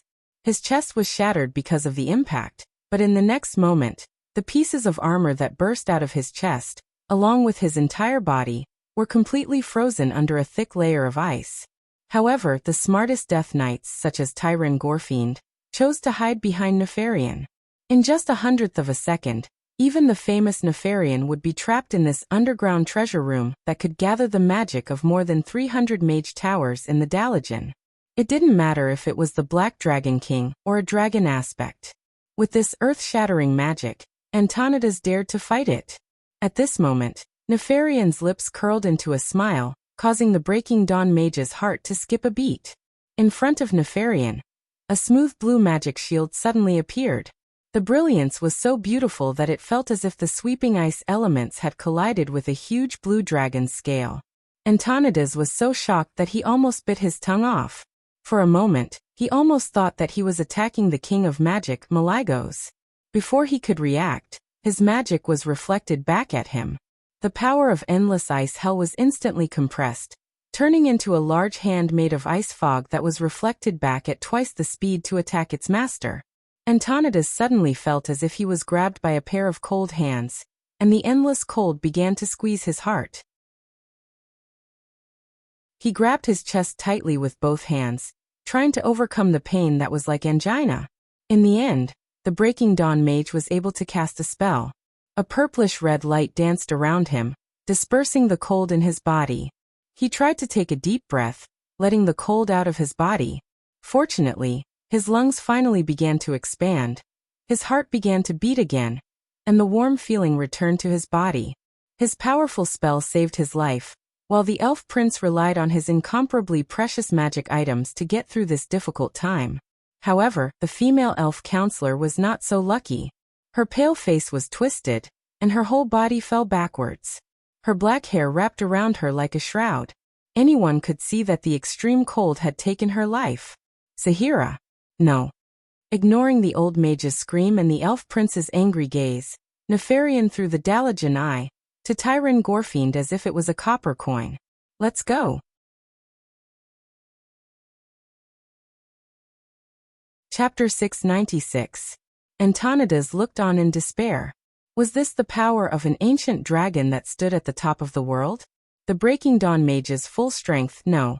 Even the combined attack of 2 Kirin Tor senators at the peak of the Radiant Moon level was not enough to defeat Nefarian. The old mage suddenly realized that's anger. The prince watched his good friend and colleague die, his handsome face twisted with anger. However, when he raised his chin, he did not have the courage to look Nefarian in the eye. Blasphemer. Leave the Dalagen eye behind. The prince tried to attack Tyron directly, but a Death Knight who quickly moved in front of Tyron blocked his magic. As if to vent his anger at the death of his good friend, the elven prince raised and separated his hands that were filled with magic power. Almost at the same time, the Death Knight began to scream in pain. His limbs were torn off one by one, separated from his torso. The shocking scene made Antonidas regain his senses. The Breaking Dawn mage finally saw it. If he had not attacked Nefarian directly, the Black Dragon King would not have bothered to intervene in the battle of mortals like them. This might be an opportunity, even if it was the pity of the most powerful enemy. Kill all the Death Knights. The old mage was still angry. On the other side, Nefarian opened the portal leisurely. On the other side, another Kirin Tor senator teleported over and joined the fierce battle against the Death Knights. Unfortunately, it was too late. The 3 archmages looked at the invaders with eyes full of anger. So what? As Nefarian entered the portal, the Death Knights began to blur. The Dalajan mages did not dare to follow because they could clearly feel the draconic aura of more black dragons coming from the other side of the portal. They could not be sure of the extent of the cooperation between the Black Dragon army and the Horde. If they continued to chase, it was very likely that the Black Dragons would be angered. It was very likely that they would set the entire Violet Castle on fire before the Red Dragon army arrived. A few more mages arrived, but just like their chairman, they fell into a dejected silence. Antonidas couldn't help but look at Kale. At this noble prince who was also regarded as a representative of the new generation. He suddenly understood why the Alliance's hero was Duque and not Kale. This elegant prince seemed perfect, but he lacked the most crucial courage and boldness. When Nesario was wreaking havoc on Lordaeron, only two mortal heroes dared to attack him head-on, Duque and Uther. Kale, who was also present at the time, was not there. However, Antonidas did not have the right to criticize Prince Kale. That's because he, too, lacked the courage to fight a godlike enemy. His heart was filled with disappointment. He and the other members of the Kirin Tor had always been the pride of the Dalajan, the protectors of the city, but tonight he had failed. He finally knew his limits. It turned out that he was just a slightly more powerful mortal. In the end, he did not have the courage to fight against a godlike existence. He stared at the starry sky, and his heart was filled with regret. After all, he had watched the enemy take away the Dalajan's eye, one of the most powerful artifacts in the City of Mages. Antonidas knew very well what it meant to lose this artifact. When Duque had visited, he and Duque had discussed this issue. The Dalajan's eye represented supreme arcane power. It could provide the most powerful source of power for the Dark Portal. The Sargeras' scepter represented supreme control. It allowed Nazul to easily control every bit of power that was poured into the Dark Portal. The Book of Medivh depicted the spatial barrier structure of the entire planet Azeroth. With it, Nazul could open the Dark Portal in any corner of the planet Azeroth, including the main cities of every kingdom. Fortunately, we only lost a divine artifact. Antonidas comforted himself. Soon he was slapped in the face. The sentinel sent by the Red Dragon Legion to the tomb of Sargeras in the Endless Sea sent a magical image. A terrible demon had been defeated. It was killed by a group of heroic orcs. It could be clearly seen that the orcs had taken a long stick from one of its claws. It looked like a spear with a wooden handle and a silver tail. The long stick was inlaid with a huge gem that emitted a dazzling white light. There were many sharp thorns gathered on the gem. The brilliance of the gem made the darkness in the room pale in comparison. From time to time, the gem would emit sparks, but in the end, it would disappear into the darkness. Obviously, that was the Sargeras' scepter, the artifact that Nazul had dreamed of obtaining. Within a day, two of their most important divine items were stolen by the tribe. As a result, the news of Grom Hellscream leading a counterattack in the Silverpine Forest, and the Blackhand brothers leading an army to attack the Reedridge Mountains were both shocking news. The higher-ups of the Alliance finally realized that the attacks of the entire Horde in the Eastern Kingdom were actually all feints to cover up their actions of stealing the artifacts. Of course, they didn't know that the purpose of Nazul stealing the three artifacts was just to escape. But in any case, the terrifying possibility of their king being directly blown up was enough to drive them crazy. Those useless Dalajan mages. They actually let the artifacts be stolen, even when they knew that something might happen. But that's Nefarian, the king of the Black Dragons. Who can deal with him? If we gather all the power of the Dalajan and Kuel Salis. No matter how the higher-ups of the Alliance discussed, everyone had to look at Karazhan. Duque was the last line of defense of the entire Alliance. If even the Book of Medivh, that Duque was in charge of, was stolen, the entire Alliance would probably fall into endless panic. No one thought that the pressure on Duque was even greater. This was because Duque had to face the artifact Gul'dan's skull. He couldn't beat him, so he had to kill the Lich King Nazul. Standing on the scorched land in front of Karazhan, Nazul looked at the tower in the distance that was shining with mysterious arcane light, but he wasn't nervous at all. He couldn't hear the howling of ghosts when the wind blew against the wind, because the sound of the wind couldn't compare to the whispers echoing in Nazul's ears. He held the head in his hand and looked deep into the hollow eye sockets. Then he heard Gul'dan's voice. To Nazul, the voice that came from the soul seemed to have a life of its own.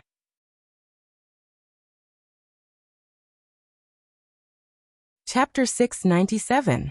Even though Gul'dan was dead, he still hoped to do what he did when he was alive, and make his former mentor lose his mind once again. However, Nazul would never be fooled a second time. In the past, he was too gullible. He believed in Gul'dan and Kil'jaeden's illusion, which made him inadvertently betray his people. It was guilt that made him give up his power, and it was fear of Kil'jaeden that made him give up pursuing Gul'dan. The funny thing was that Gul'dan thought that he had defeated the old shaman. My good disciple, open your eyes of the soul and see who is still alive, who still holds the power of the entire tribe, and who died, and was reviled by millions and millions of orcs. Aha! He whispered to the head. As he spoke, Nazul laughed. Nazul had never been a weakling, whether it was the former #1 orc shaman, or a warlock who had lost his shaman powers. However, even with the skull of Gul'dan that had absorbed part of Sargeraz's power, Nazul still did not dare to attack Karazhan head-on. Relying on Gul'dan's memories, he knew very well how terrifying the magical defenses of Karazhan were. Although he did not know to what extent the weak Duke Marcus could use Karazhan's defensive system, Nazul's cautious personality made him not dare to take risks. Fortunately, he did not need to take risks. Gul'dan had once used the dream technique to spy on Medivh. It was a tragic and failed attempt, but Gul'dan was not completely empty-handed. At least, Gul'dan knew a few backdoors.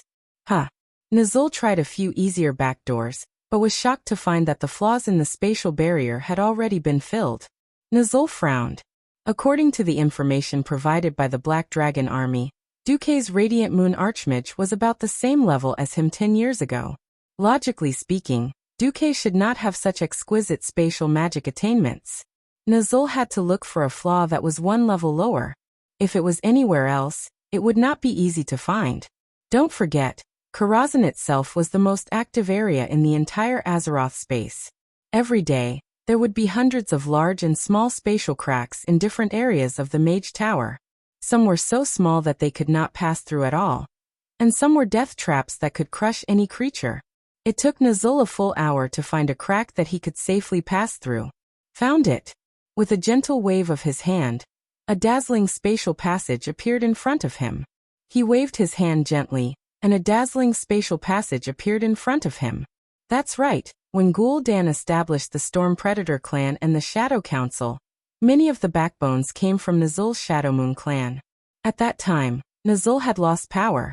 Many shamans turned into warlocks and sought refuge with Gul'dan, but there were still many warlocks who chose to support Nazul. After Orgrim took advantage of Gul'dan while Gul'dan was unconscious to clear the shadow of the Shadow Moon Orgs under Gul'dan, the 4 powerful warlocks continued to reinforce the spatial passage, while 2 warlocks summoned several fiend guards with the height of 2 people and blue skin to take the lead and rush over. Feeling the intense elemental fluctuations coming from the other side of the passage, Nazul did not care. He gently blessed himself with a huge magic shield and strode in with his head held high. Evil must be destroyed. It was a deep female voice. When his vision returned to normal, the first thing Nazul saw was a huge stone female giant. She was casting golden holy flames, and almost instantly killing the demon guards that rushed forward. His 2 high-grade warlocks could not hold on any longer. Nazul was a little embarrassed. In his imagination, Duke was at the same level as his 2 subordinates. Who would have thought that he would be restrained by the otherworldly creature that guarded the other side? Nazul gently raised the skull of Gul'dan in his left hand. He used the unparalleled evil magic in the skull to cast a summon. The space in front of Nazul twisted, and then a creature that came completely from the void appeared. He could have summoned a powerful demon, but unfortunately, he did not dare to use the power of the demon too much. He was worried that his summoning of a powerful demon would attract the attention of Kil'jaeden. After all, he signed a blood contract with Kil'jaeden, and then he used the shaman's methods to deceive the deceiver. After taking benefits from Kil'jaeden, he did not obey Kil'jaeden's orders. It was a very large nightmare creature. It was much taller than a human, no, it was much taller than any orc. In front of the female giant, it was a full head taller. Its skin was covered with scales, and there were lumps that could burst at any time all over its body. It looked like the surface of its body was like a liquid. There were protruding spikes on its shoulders, forearms, chest, and other places. At the end of its long arms was a huge palm with long claws. The bottom of its face was too narrow, and the top was too wide, forming an inverted triangular head. Its slanted eyes glowed a smoky yellow, and one of its small mouths was filled with sharp fangs. Behind it, a tail was swaying from side to side. What exactly it was, Nazul did not know. As soon as it appeared, it wanted to devour Nazul, but the power of the skull of Gul'dan easily suppressed its will. The huge monster suddenly jumped on the female giant, who was wrapped in holy light, and wrestled with the female giant. The female giant's holy light burned its body, causing it to scream. However, after the lumps on its body burst, the acid that flowed out also hurt the female giant. In the next moment, a powerful arcane puppet wrapped in lightning blocked in front of him. Nazul gave a contemptuous smile, and another powerful summoned creature came out, suppressing this huge guard. The two huge existences fought on the huge balcony. Nazul frowned. The defense of Karazhan was higher than he thought. However, he only had 2 slots for ordinary top-level summons. Gritting his teeth, Nazul had no choice but to use Gul'dan's soul to summon a huge hellfire that was wrapped in flames. This kind of war machine, which was made of huge green stones that kept burning, did not have much self-awareness. As long as the soul imprint on it was erased after use, it should not be discovered by Kil'jaeden. Just like that, surrounded by several orc warlocks, Nazul went into Karazhan with the hellfire, opening the way. When the hellfire kicked open the wooden door in front, Nazul and a red-haired female elf, who was scooping meatballs from a steaming hot pot, looked at each other in a daze. Chapter 698. Did Duka not do anything when the sun and the moon were fighting so fiercely outside? Impossible. Duke, who had always planned before taking action, thought about Nazul for a long time. He gave up the idea of gathering all 3 artifacts. After all, he couldn't get Sargeraz's scepter. What if he courted death by trying? Perhaps a few tenths of Sargeraz's remaining divine will could kill him with that tiny body of his. He couldn't get the Dalajan's eye either. That thing was the national treasure of the Dalajan. Even if he notified it, he would have done his best. The only thing he had a chance to save was the Mediva's book. Duke didn't want to go to Draenor to play. He wasn't afraid that he would go to Draenor after beating up Kil'jaeden's adjutant and his army commander. After all, Kil'jaeden should have been delayed by something in the original history. Duke was afraid of the earth-shattering explosion that blew Draenor apart. In the original timeline, Turalyon and Aurelia were killed, and Khadgar was blown to wander in the void for who knows how many years before he survived. Big brother, don't play. Withstanding a nuclear explosion with the body of a mortal. How could it be possible for a human to do that? Even without the explosion, Duke wasn't optimistic about the expedition to the Outland.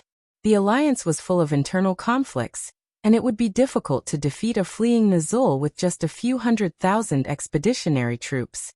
To conquer Draenor, which was not much smaller than planet Azeroth. Did they want to kill the beastmen with just these few people? How was that possible? After going around in a big circle in his mind, the simplest way was to protect the Mediva's book, block the watchtower, and then slowly fortify the entire blasted land. As long as they could do it, after a few decades, the tribe would be finished in Draenor.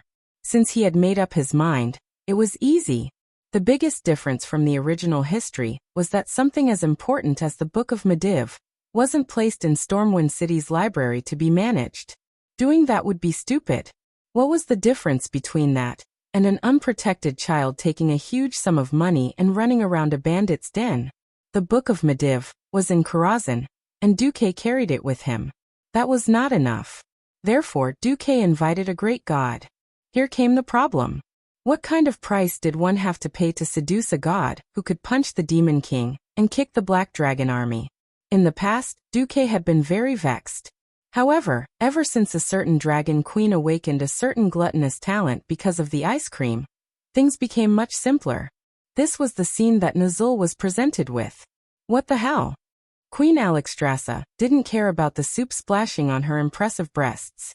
She breathed out hot air as she sent one meatball after another into her mouth. Her beautiful face looked ridiculous because of the number of meatballs under her cheeks. However, the dragon's might that she unintentionally exuded naturally frightened Nazul. Almost subconsciously, it made the hellfire, that did not have much wisdom, stop moving. It looked like she was the one who scared hellfire so much that it didn't dare to move. Aguruguruguru demons. The queen reluctantly put down her spoon and stood up a little awkwardly. Aluogurula. You asked for it. On the other side, Duque, who was walking over with a plate of delicious food, was speechless. He held his forehead and said, "Please, can't you eat it before you talk? The giant dragon army has lost all face because of you." The queen seemed to realize that she had lost her composure. She took a deep breath, and then with a gulp, she swallowed the more than 10 meatballs in her mouth in one gulp. Duke's face fell as he watched the egg-sized meatballs protruding out of the queen's thin neck and into her bottomless stomach before disappearing without a trace. No, it should have collapsed a long time ago. In order to tempt this glutton, after receiving the news that Nazul might attack, he and the Windrunner sisters had been busy for a few hours as a chef and a waitress. They had made a few meals, but it was not enough for the queen. A dragon that weighed dozens of tons turned into the size of a human, and even its weight dropped to 100 pounds. This was not scientific. It was wishful thinking to use a human's appetite to satisfy a dragon's appetite. Well, there was no point in thinking about this. But I have carefully prepared these soup meatballs. Ooh. The queen burped, and then accidentally spat out a small amount of flames. She then gave Duque a thumbs up. Actually, meatballs are very delicious. I can even taste them in my stomach. Damn, do dragons even have taste buds in their stomachs? Turning her head, the queen was a little angry when she saw Nazul's green skin. Seeing the orcs reminded her of those humiliating years. Then she looked at Hellfire, which had been included in the category of demons. As smart as the queen was, how could she not know what Duque was planning? Although I knew that you must be up to no good by suddenly inviting me to dinner, for the sake of the delicious food, I will help you kill every demon and black dragon that appears in front of me. The queen struck a domineering pose, looking majestic. Well, if she could wipe the soup off the corner of her mouth, that would be right. Unfortunately, she was just a clown now. Even so, the queen's words still made Duque happy. Damn. This was a golden medal of immunity. Wait. Not including the orcs. Duque lost his voice. The queen was dispirited. Not including the orcs. Duque was a little disappointed. He did not ask anymore. The Dragon Slumber Temple was so conflicted. The laws of their guardian dragons were not something that outsiders could understand. It did not matter. This was already very good. Duque put the cutlery in his hand on the coffee table that was specially prepared for uninvited guests. He took off his apron and handed it to Sasha, who had already taken out her bow and arrows. He loosened his muscles and strode towards the chief orc warlock. Nazul, right? Very well, let's fight one-on-one. Along with Duque's domineering words, an illusory dragon claw suddenly appeared in the air. With just a squeeze, the hellfire, which was enough to make half of the human army fall into chaos and despair, turned into powder and dissipated in the wind. Nazul was horrified and almost subconsciously took half a step back. Aurelia smiled bitterly and rested her chin on her hand. Duque, you little ****. You make it sound so dignified. Sasha continued. But I like that he's a little bad, but he can stand up at the critical moment and have a heroic spirit. While the Windrunner sisters were teasing, Nazul was cursing in his heart. He finally understood. The so-called duel was under the premise that he could not summon any demons and fight with Duque. Damn it. Could a warlock who could not summon demons still be called a warlock? Chapter 699. Well, a duel between two people. One-on-one. It sounded fair, didn't it? In fact, it was bullsh***t. Although warlocks had the talents of demon, destruction, and pain, not allowing a warlock to have a demon pet was like letting a karate player cut off a pair of palms to play senpai. Nuzul's strength was at least halved. Since ancient times, warlocks had relied on hellhounds to disgust the mage to death. Hellhounds could not only provide warlocks with magic resistance, but they could also interrupt the mage's casting from time to time. Well, the hellhound that was just summoned was directly wiped out by Alexstrasza. Then, she found a void demon, and tried to make the void demon give herself a magic shield. The moment the demon came out, it was also wiped out by the queen. Nuzul cried when he pulled the fight to such an extent. Damn, this was a fair duel? This was the so-called one-on-one. Nuzul was so angry that his nose was crooked. Nuzul also saw Duque's viciousness. What made him even more bitter was that his plan to crush Karazhan had gone down the drain. After seeing Nefarian, how could he not know that this skinny elf woman in front of him was most likely the dragon aspect, Alexstrasza? Even if she did not attack him, he would not be able to please himself. This Lich King had never been a courageous person. Grom Hellhound's roar was, "Don't be a coward, just do it." Well, Nuzul, more than cowardly? More than cowardly? Even the sun shrunk for you to see. Other villains would at least say some harsh words, and then make a magnificent strategic retreat. Well, Nuzul actually did not say a word. He raised his chin, and a few of his bitter warlock brothers immediately rushed forward, swearing to die. He turned around and left without looking back, as if he had torn down your door and left without saying a word of apology. Hey, you come as you please, you leave as you please. If you rob the bride and tear down the door, at least leave a red packet. If you don't leave your life an artifact behind, don't you feel embarrassed? Duque sneered and used a large ice shield to withstand the warlock's annihilation spells, then raised his hands and made a closing gesture. It was as if a pair of invisible giant palms had appeared in the void and forcibly closed the portal that Nuzul had created. Creak! A teeth-aching sound stimulated everyone's eardrums. Nuzul's beard curled up in anger. He turned around abruptly, and the white skull paint on his face began to fall as his facial muscles trembled in anger. "Duke Marcus," he yelled in the common tongue. "Duke Marcus. It's true that the dragon is a powerhouse, but she's not a qualified bodyguard. Don't think that I can't kill you under her protection." Duque crooked his finger and smirked. "Come. I'm not afraid of you." His hand gesture was also a signal. Almost as soon as he moved his finger, the Windrunner sisters behind him made their move. Since Nuzul did not care about the rules of the pugilistic world, of one-on-one fights, then in a group fight, who knew who would be afraid of who? Aurelia's violent wind and thunder arrow easily hit a high-grade warlock who had lost his shield. Without the shield that the void demon had exchanged for the sacrifice, the only thing that could resist the attack was their own equipment and mortal body. They were not like Nuzul, who had seemingly strange but incomparably luxurious epic equipment. Warlocks who relied too much on their shields were no different from lambs waiting to be slaughtered after losing their shields that could protect them from physical attacks. The wind and thunder arrow directly exploded the head of a warlock, and even the broken part of the cervical vertebra was charred black. On the other side, Sasha's wind arrow was not as domineering as her sister's wind and thunder arrow, but when it came to killing people, its efficiency was not bad. Next to her, the heroic spirit sorcerer Khadgar had just rushed out and stabbed a warlock in the back like a thief. He suddenly found that the rest of Nuzul's subordinates had been killed by the Windrunner sisters.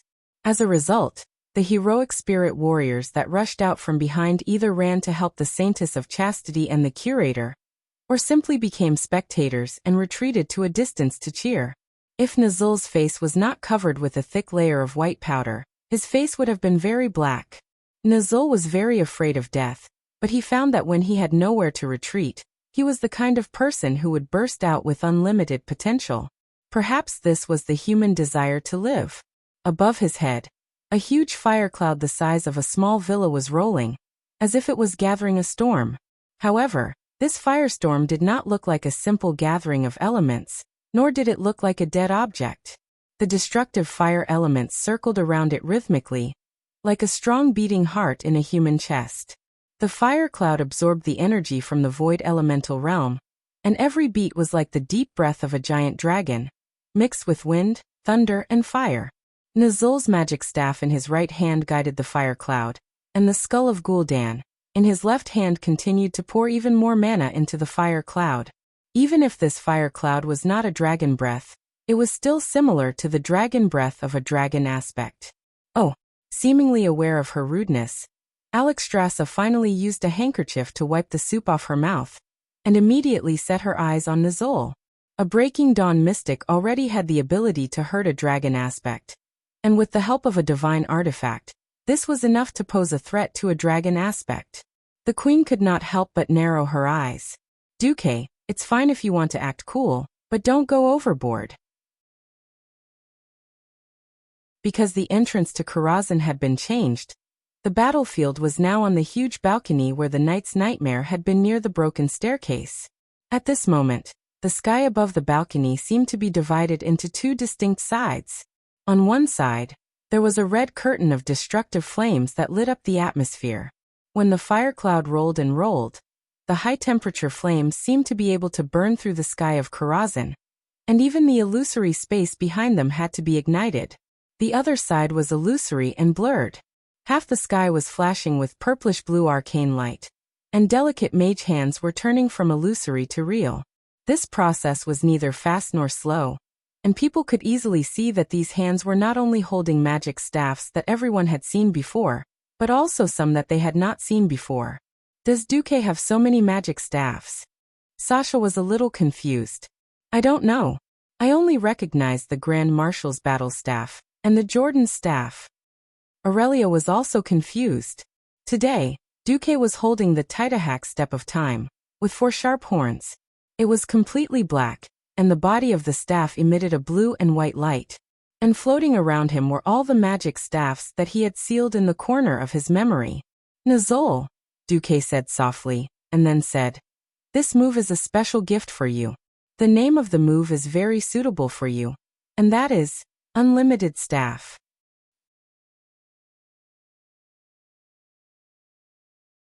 Chapter 700. What was a retard? Nuzul was a classic example of a retard. Kil Jaden threw out a blood contract, and he foolishly went to sign it.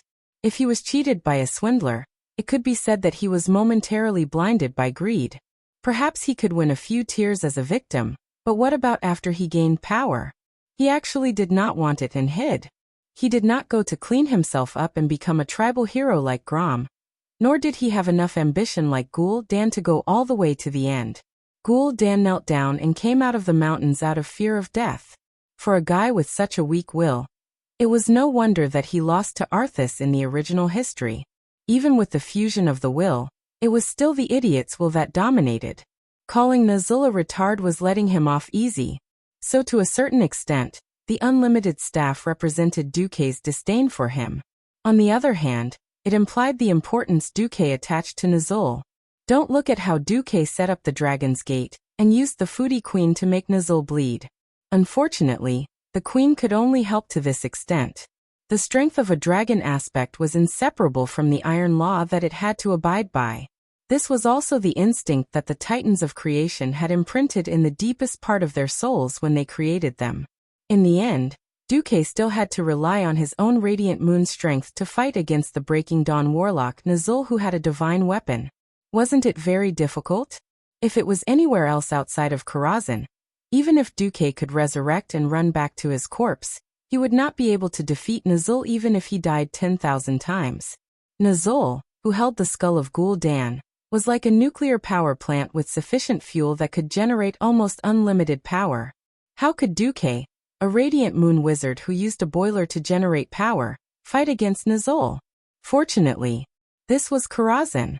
Duque, who had successfully controlled Karazhan, was fighting against Nuzul with the power of the entire wizard tower. In this case, there was a new possibility. That was to forcibly exchange an exaggerated amount of quality for an opponent's. Before that, there was a prerequisite, and that was to not let Nuzul's pain magic extinguish first. Although curses dealt continuous damage, for someone as small as Duque, a single hit was equivalent to an instant kill. As expected, Nuzul was not a good person. The moment before the fire cloud was launched, Nuzul's left index finger flicked stealthily. Without a sound, without a trace, a pile of curses quietly flew towards Duque. If not for the system notification, Duque might really have fallen for it. The next moment, the Windrunner sisters had already retreated 100 meters away and were hiding by the door. After Duque's transformation, Karazhan was like a world for every district. Other than the simple visual and weather that were common, each district was actually in a different space. As for Duque, he had already created more than 100 copies of Duque. True mirror image. Infinitely small version. The Duke standing on the spot looked like he was suffering from dozens of incurable diseases. After letting out a blood-curdling scream, he clutched his chest and fell to the ground in pain. He twitched a few times and died. If there were not more than 100 Duque watching, the Windrunner sisters hiding by the door would have been scared half to death. F***CK. He's dead. Was it poison? Was it poison in **T? No matter how stupid Duque number 233 is, he wouldn't eat **T, right? No need to ask, it must be Nuzul. Yes. Despicable and shameless. Nuzul was stunned. He almost thought that he had fallen for an illusion. He was not a country bumpkin who had never seen illusion spells, nor had he never seen the Sword Saint's mirror image spell. However, to his knowledge, even though the mirror image spell was extremely lifelike, it was still a few images that were exactly the same as the real person. They had no physical body and would not leave footprints on the ground. They could only deceive enemies who were slow and had poor dynamic vision. When had he ever seen such a lifelike mirror image that looked exactly like a real person? No, this was no longer a mirror image. This was simply a clone. It was like a clone with an independent personality. Not to mention Nuzul, even Khadgar who had lived for more than 10 years, Windsor who had lived for more than 1,000 years, Aurelia who had lived for more than 3,000 years, and Alexstrasza who had lived for more than 20,000 years were stunned when they saw this scene. That's right. These were not simple clones. These were the scolding clones that Duque had recorded a lot of dialogue and actions in the system. Duke's doppelgangers scattered in all directions. They even flew into the sky and pointed at Nuzul as if they were poking him in the face and spitting at him. I hate shameless and cowardly people like you the most. It's really bad luck for the tribe to let you be the great chief. Do you really think you can escape with the Book of Mediv? Idiot, have you forgotten the blood contract you signed with Kil'jaeden? Retard. Even if you run to the ends of the universe, Kil'jaeden will still find you. Nuzul's body trembled like a sieve. He never thought that these top-secret things would be known by Duque. These words that struck his heart were like a nightmare to him, who was already mentally fragile. Not to mention that there were more than 100 Duque scolding him at the same time, creating a shocking atmosphere of being condemned by thousands of people. Duque, who had used the invisibility spell to hide behind Alexstrasza, sneered. Bumpkin Nuzul. Have you never seen how the celestial scolding clones destroy a good young man? Then you should see it for yourself. The foodie queen tilted her head and looked at the invisible Duque with a surprised expression. Duque blinked. Of course, he did not expect to hide from the Red Dragon Queen, whose senses were so sensitive that they exploded. The queen said, I suddenly realized that you can actually be quite mean sometimes. Duque used the moral integrity that Archbishop Fao had passed on to him and replied in a holy manner. Is that so? I only use bastard tactics on bastards. Aurelia said. Sister, should we consider changing men? Sasha said.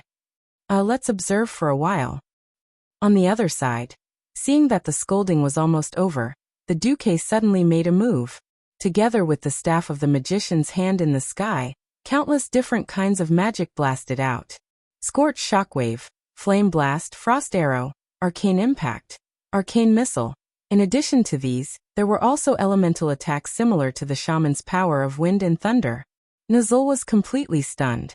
If it was a single element, he could still use the corresponding element and use his higher and more concentrated magic to bully Duque.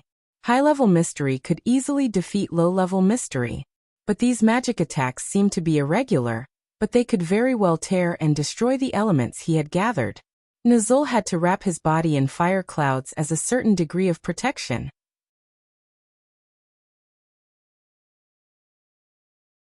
Chapter 701.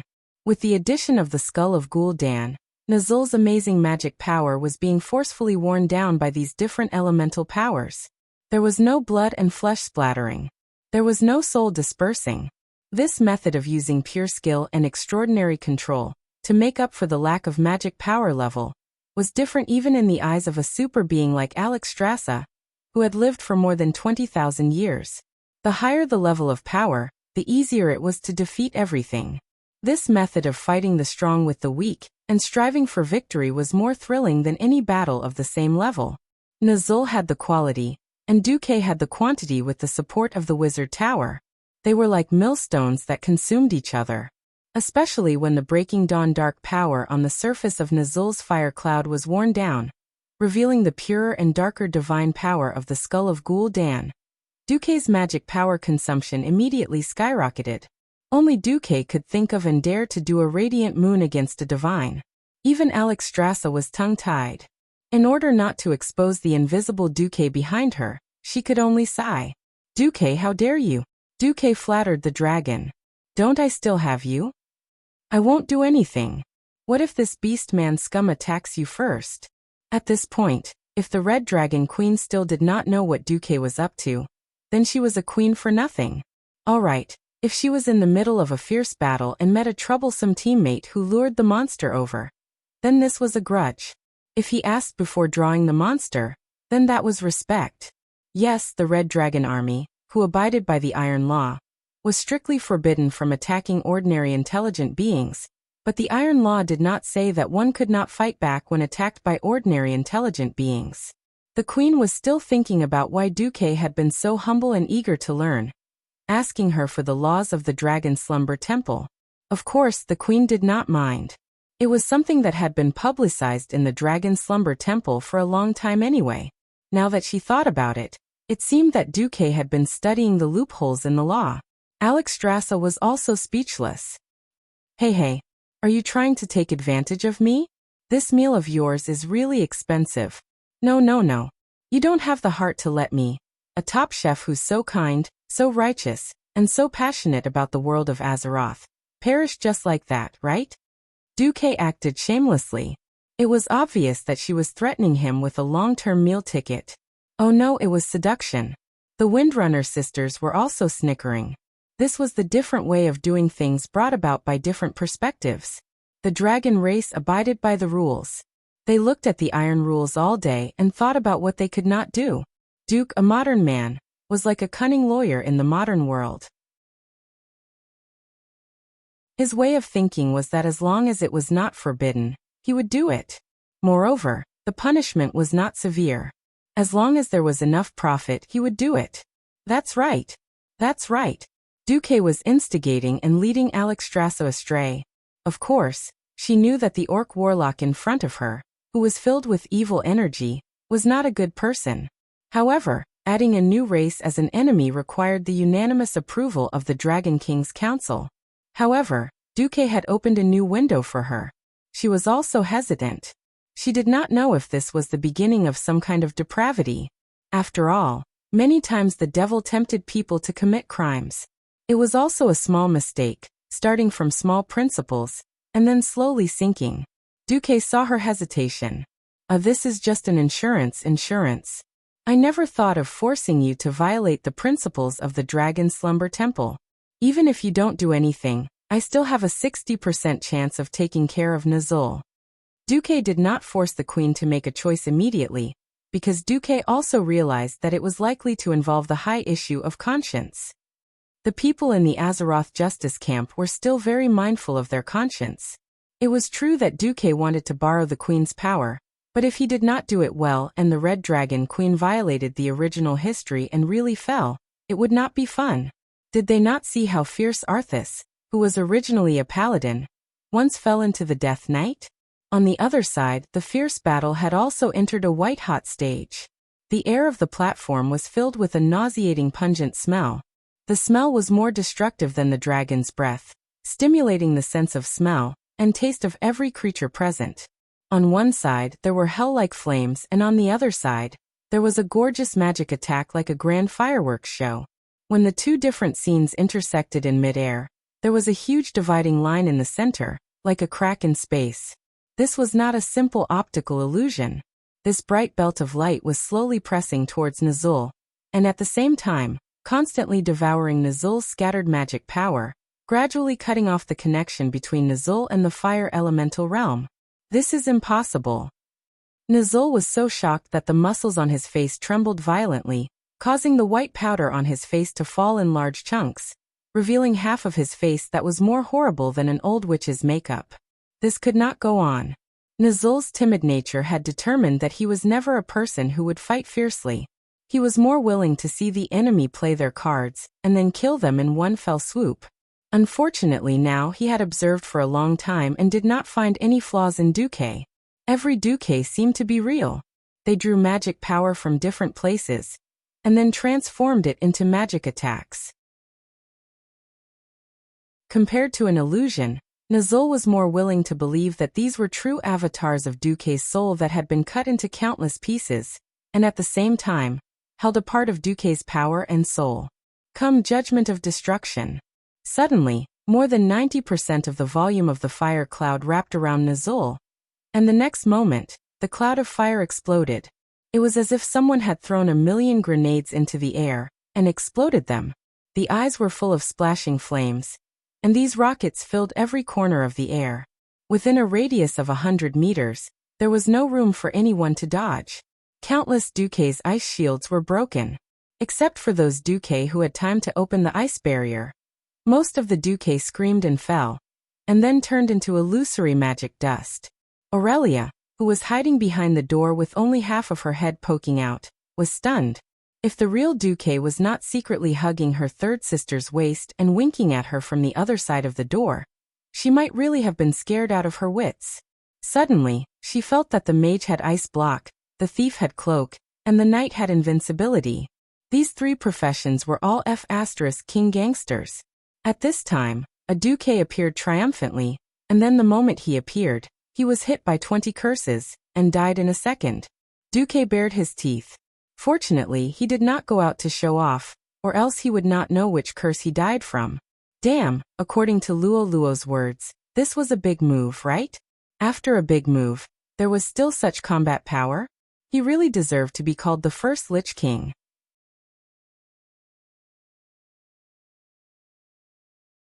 Chapter 702. In the past, when he played games, Duque never understood why bosses often had several stages. Now that he thought about it, it should be because every strong boss had their own trump card that could turn the tables.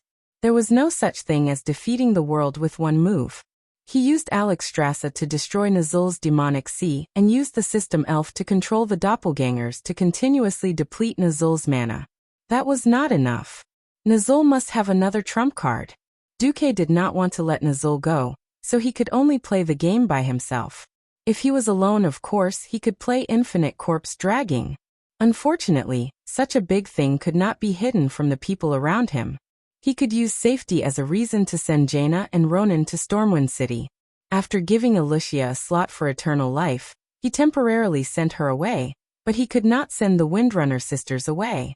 To be able to fight side by side with him was the advantage of having a female hero as a partner. On the other hand, this was also a restraint. Because last time, when Aurelia was not there, Duque had to drag his dying body to save the Red Dragon Queen. This had already made Aurelia regret for a long time. And this time, she was not willing to let Duque face Nazul alone. Since Nazul dared to step on the scene without bringing a few powerful chieftains, and he even acted like a boss with his nose in the air, Duque naturally wouldn't be polite to him. It's time. Let's go. Duque sent a magic message, and on the other side of the huge platform, another door was suddenly kicked open. Two golden figures dashed out. They were two paladins riding spirit warhorses, Tyrion Fordring and Gavinrad Doom. According to the original plan, Duque wanted to capture all the Silver Four Sages except Tyralion to work for him. However, his relationship with Tyrinas was no longer the same as before. He had extorted 10 million gold coins from Tyrinas, and now Tyrinas was asking for Theon. Even though Duke was dealing with the great chief of the Horde, Tyrinas still hesitated for a long time before letting Theon go. The Lordaeron King's excuse was also very dignified. The tribe's #1 warrior, Hellscream, was here, and only migraine could not hold him off. Hence, he had to leave Uther and Sidan behind. The Dalajan had just lost another Kirin Tor counselor, and now they were unwilling to send anyone out. That was the only way. That was why Duque's side could only arrange a deformed party of 5, 2 paladins, 2 rangers, and a mage. If this was in the game, it would be a terrible configuration. However, the 5 people who stepped into the hero domain were all powerful people who were proficient in 3 types of talents. Don't look at how the 2 paladins swung their hammers and attacked. In reality, they were monsters who could fight, tank, and heal. This time, the white foundation on Nizul's ugly face finally changed. Eriduta. There was a vague incantation from his mouth, and then a curse that was completely invisible to others flew out. It looked like it would hit Tyrion in less than half a second. In that split second, a duke magically appeared in front of Theon and took the curse. Then with a stretch of his legs he fell to the ground and died. Tyrion was not blind. Of course he knew that Duque's clone had saved his life. However, as a paladin second only to Uther, Tyrion's psychological quality was also superb. There was no change in his resolute face. He waved the huge shining golden warhammer, ignoring the fire snakes around Nizul, activated his invincibility, and hit Nizul head-on. Over 10,000 degrees Celsius of flames washed over the golden barrier of light that Theon had condensed with holy light, emitting a piercing crackling sound unique to the raging flames. This was a duel between magic and holy light. It was also the ultimate duel between destruction and protection. For a moment, Theon thought he couldn't hold on any longer. However, the golden light on his equipment supported him. It was the paladin equipment he had obtained from Karazhan. It was equipment that even his good friends Sidan and Turalyon had been envious of for a long time. As one of the 5 silver saints, the belief in the holy light was an important factor, but equipment was also a part of strength. A large cluster of frost arrows shot out just in time, temporarily suppressing Nizul's raging flames. In the name of the holy light, I will punish you. A golden hammer descended from the sky, approaching Nizul's head at high speed. Nizul did not know about the paladin's skills, but in his heart, he predicted the arrival of the final judgment. No. Unable to hold back anymore, Nizul hardened his heart and activated the ivory eagle necklace around his neck. The giant beast's teeth, which had been refined with the power of shamans and then reinfused with the power of evil demons, had unimaginable defensive abilities. In a single breath, a total of 7 mysterious barriers appeared. At this moment, the storm of arrows from the Windrunner sisters arrived. Swoosh, swoosh, swoosh, swoosh. 3 sets of 21 arrows in a row, forcing Nizul to quickly adjust the structure of the shield. From protection against blunt weapons to arrow protection and elemental protection. Gavinrad's heavy hammer also arrived. Damn it. As the saying goes, 2 fists are no match for 4 hands.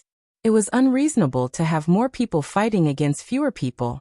If any one of them came alone, Nizul, who was once a shaman and was proficient in all types of magic and close combat, had 100 ways to kill any one of them.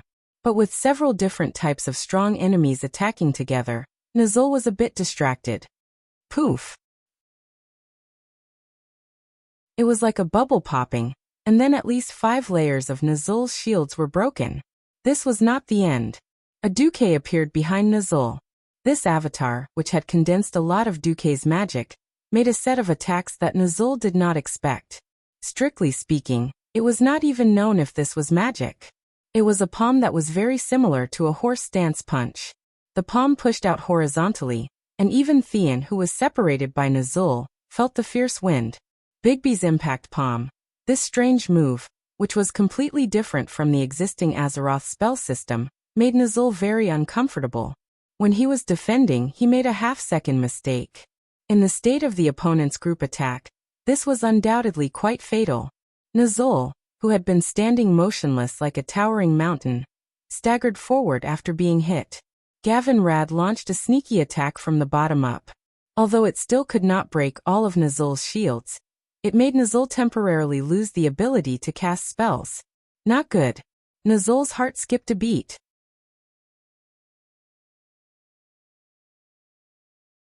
Chapter 703. It was as if they had practiced it countless times.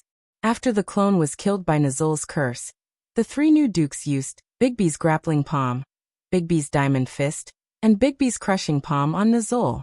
In the eyes of the onlookers, Nuzul was beaten up by a monk, a new profession that had yet to appear in the Eastern Kingdom. A palm strike caused Nuzul to lose his center of gravity, and Gavinrad sent him flying with a hammer. Then, Duke number 2 followed up with a grappling hold and grabbed him again. Then he used his fist, which was as big as a water tank and had a high concentration of magic power, to add a heavy blow at close range. Finally, he used the stance of the Rising Dragon Fist to hit Nuzul's chin. A series of actions were completed in the time it takes for a spark to fly off a flint. When Nuzul was sent flying, everyone was shocked to discover that Duke's doppelganger's Rising Dragon Palm had sent Nuzul right towards the giant hammer that was descending from the sky. Ultimate holy verdict. Bang! It was an earth-shattering sound. Even through clothes, skin, and muscles, everyone could clearly see that Theon's holy light had completely penetrated Nuzul's body, from the top of his head to the soles of his feet. Woo! Nuzul did not even scream. He opened his hideous mouth full of fangs, but not a single word came out. It was done. Everyone knew the importance of magic circuits to a spell-type professional.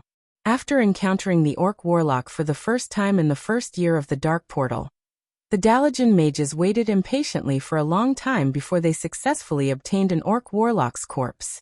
After dissecting it, they concluded that Orc Warlocks, like humans and elves, all had magic circuits. Since the structure was the same, then Theon's holy light penetrated Nuzul's body and killed his chance of survival. What would happen to a mage's magic circuit when holy light, which did not belong to the natural elemental domain, wantonly rushed into it? The consequence was a state of being unable to cast spells, even more serious than silence. No one knew how many magic circuits Nuzul had, but it was obvious that the circuits with the spine as the central axis had all collapsed under the impact of the ultra-high purity of the holy light. Perhaps there would be other smaller magic circuits. The main circuit had definitely collapsed. Gavinrad swung his hammer again. This was not an ordinary holy light attack, but a fatal strike with the power of lightning. Yes, strike while he's down. After hanging out with Duque for so long, Gavinrad had become a little corrupted. At this moment, the tusk ornaments on Nuzul's waist suddenly shattered. A few black shadows suddenly jumped out and shot towards the two paladins and the two rangers. Group Death Coil. Death Coil could be said to be a warlock's life-saving move. As long as one was hit, not only would they lose control of their body due to fear and fall into a state of paralysis, the powerful dark energy could also forcibly convert 20% of the damage into the warlock's vitality.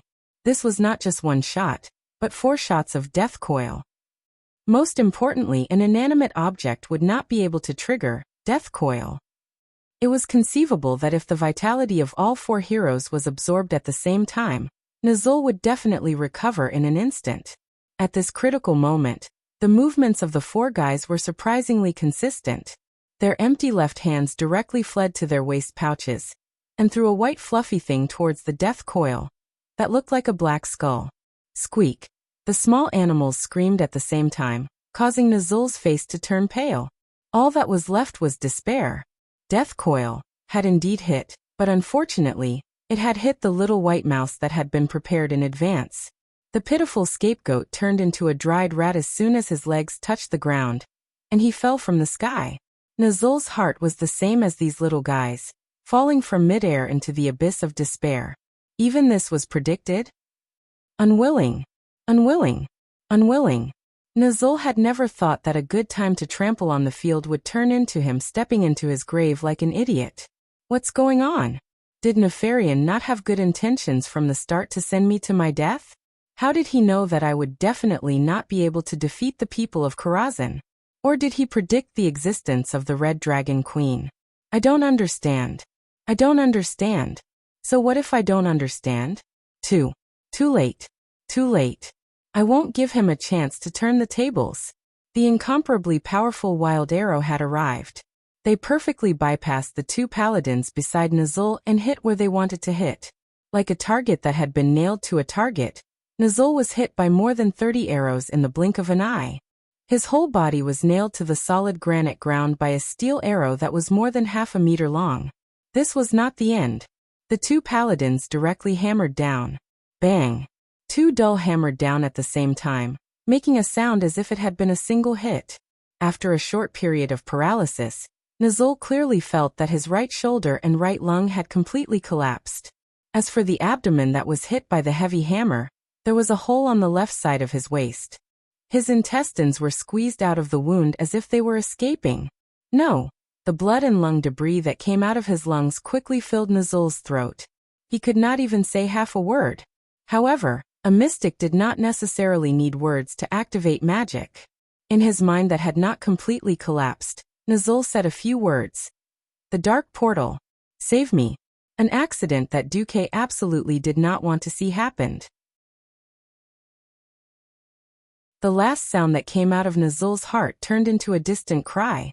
It was not a cry of a human, a cry that was not a living thing. It was a cry at the level of the soul. However, it caused a reaction from the dark portal in the faraway Cursed Land. Rustle, rustle, rustle. In the Cursed Land, every orc that was camped along the south side of the dark portal ran out of their tents in horror, because they felt the vibration from the dark portal. The chiefs looked at the pillars on both sides of the dark portal in astonishment. The huge statue of the mage holding the sword was actually trembling slightly. On the ground, the red gravel rose and fell like waves. Everything seemed to be foreboding something. All of a sudden, the door of darkness in the Cursed Land closed, and the tribe that was trapped there lost all the support from Draenor in an instant. The orcs cried out in shock. The one who could not accept this fact was Duque. He opened his red eyes wide and watched as a huge all-like unknown object pierced the sky above the platform. A deep spatial passage that looked like a black hole opened in an instant.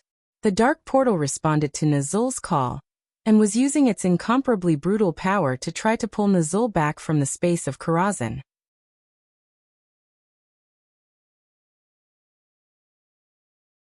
Chapter 704. It was never easy to open a stable portal in a complicated place filled with all kinds of spatial rifts. The door of darkness had done it with its boundless and unparalleled might. Amidst the strange sound of glass breaking, the scene of the void was divided into countless pieces, constantly tumbling. Mortals who could not see the mystery of space were completely confused at this moment. For example, Gavin Rad saw that one of his hands was growing on his thigh. Everyone was shocked, except Duque. Stand down. Duque's shout made everyone find their backbone again. The invincible effect caused by the holy light could resist the turbulence of space? Stop kidding. Holy Shield could block the damage of the space fragments, so it would not be called Holy Shield, but Cosmic Invincibility. A pair of mages' hands pulled the shoulder armor of the two paladins back. Immediately, the two paladins took advantage of the force, kicked their legs at the same time, and directly dodged the space fragments that were just a few centimeters away. Ha! Nazul coughed up blood while laughing wildly. He was afraid of death, so how could he not have a backup plan? The dark portal was his backup plan. That's right, the dark portal itself was a dead thing, and it did not have its own will. However, when Nazul attached the soul fragments he collected when killing his enemies to the dark portal, even if they were thousands of miles away, he could still control the dark portal to perform the same action as the warlock's summoning ritual. The only thing that Nazul miscalculated was the attack power of Duque, and the fact that he could not summon demons. Nazul laughed wildly, but his heart was cold after surviving a disaster. The strong of the alliance was really not something that the tribe could deal with, at this moment. Nazul's body had begun to become illusory. It seemed that in 3 seconds, he would be able to complete the teleportation.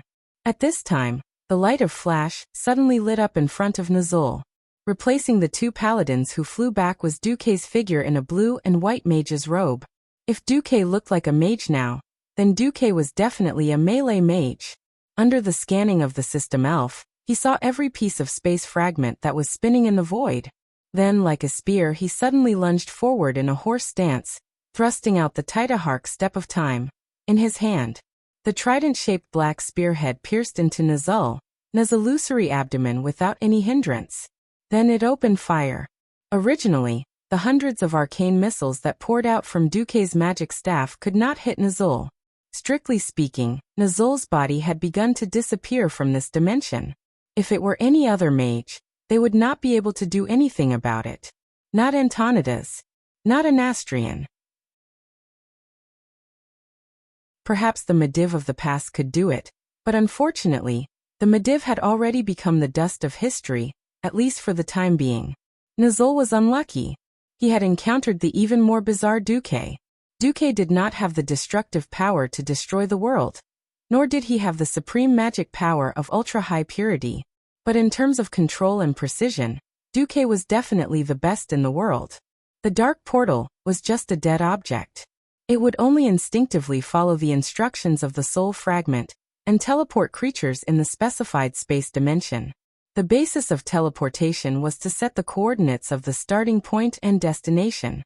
If either one was messed up, then it was likely to be teleported to the void or a spatial crack. Duque could not stop the teleportation of such a high-level divine object like the dark portal, but it did not mean that Duque could not do anything about it. What he did was to control Karazhan and slightly change the coordinates of the surrounding space dimension. Yes, if you want to teleport 10086, then I give you 9527. Then you will definitely be in a mess. To completely teleport a person away, it seemed to be an instant, but in fact it had to scan the entire body at least 100 times every second. Otherwise, if there was any error, even if the teleportation was successful, it would be a pile of meat paste. What Duque destroyed was this process. It looked like an arcane missile attack, but in fact each shot contained a chaotic space coordinate. He was interfering with the judgment of the dark portal. Ah. What did you do? No. No. No.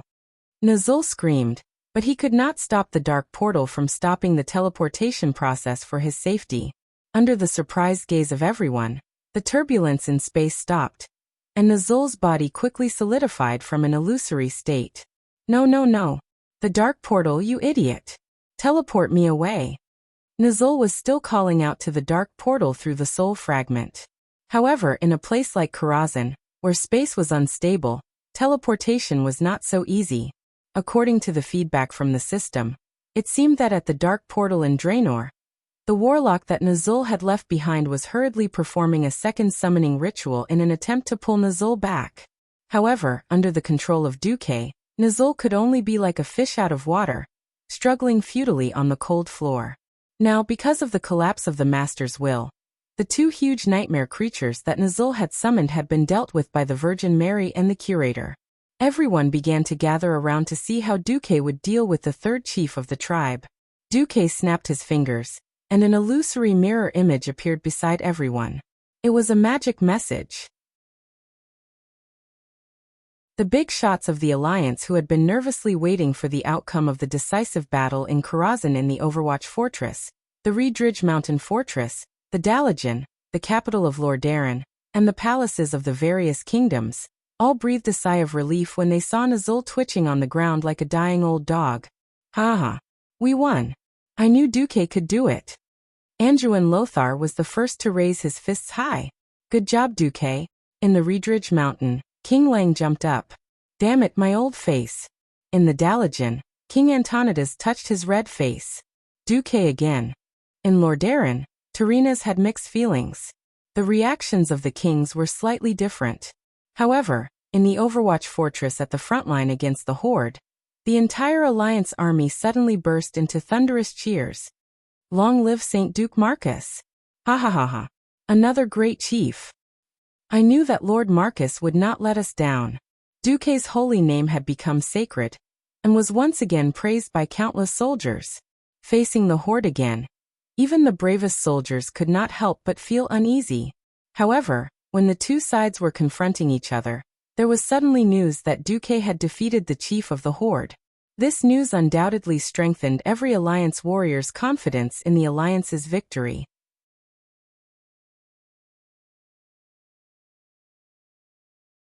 Chapter 705. On the other hand, the Horde was doomed to wail. In order to destroy the Beastman's morale, the Alliance cleverly broadcasted the magic image to the Horde. In the Cursed Lands, the morale of the main force of the Horde was low, because they could not attack and were trapped in the Cursed Lands. Now that their path of retreat was suddenly cut off, coupled with the news that their chief had been defeated, panic spread through the entire camp. No. This must be the Alliance's scheme. The Alliance made a fake image to fool us. The former shamans, who were now orc warlocks, ran around to boost the morale of the Horde. Unfortunately, there was almost no effect. The main force of the Horde this time was made up of Kilrog Deadeye's Bloodring clan and Kargith Bladefist's Shattering Palm clan. These two clans that returned from the battlefield could be said to be the strongest in the Horde in terms of combat power. Even the Thunder God, Thunderblade, Mocking Skull, Crimson Walker and Chomping Bone clans could not be compared to these two clans. Whether it was the quality of individual soldiers or group battles, they were far inferior. Just as the Thunder God clans tried to find a sense of security from the Bloodring and Shattering Palm clans, they discovered that the beastmen of these clans were even worse off than them. The warmongers of the Shattering Palm clan lowered their heads, not saying a word. The elite warriors of the Bloodring clan knelt on the ground and cried, "Ancestor! It's that demon again. Duke Marcus, it's not enough that you killed the Black Hand chief and defeated the Orgrim chief. Do you still want to kill our third chief? It's over. It's over. We can't defeat that Duke." The Thunder God and Thunderblade clans could only reign supreme after the publicly acknowledged strongest clans were gone. After all, it had only been 2 years. Most of them had not forgotten the glory of the Blackrock and Warsong clans. Now, through word of mouth, they knew that Duke Marcus was the super demon who wiped out the Blackrock clan, chased the Warsong clan into a ravine, and killed and captured 2 chiefs. Looking at the dead dog like Nazul in the huge mirror, the morale of the orcs completely collapsed. The news of the orcs falling into chaos quickly spread to the watchtower. "This is a good chance. Let us defeat the Horde in one go. Let our Lightning Tank Legion take the lead." Muradin Bronzebeard danced with excitement. The little man could not wait to recreate the glory of the Scorching Gorge. Sure. Taking advantage of the chaos to kill the enemy was a judgment that every qualified commander must have. Anduin made the decision on the spot. Wait. He couldn't use all of them. The dark portal is a little dangerous. Duque called out to Lothar through the magic transmission. Danger? But fighter jets. Duque, give me a convincing reason. The opportunity was fleeting, and Anduin could not let go of such a great opportunity. So what if the Door of Darkness was restored? As long as they could heavily injure the elites of the tribe who were trapped here, they would definitely be able to deal a blow to the tribe's morale. Duque thought for a moment, and gave a plausible reason.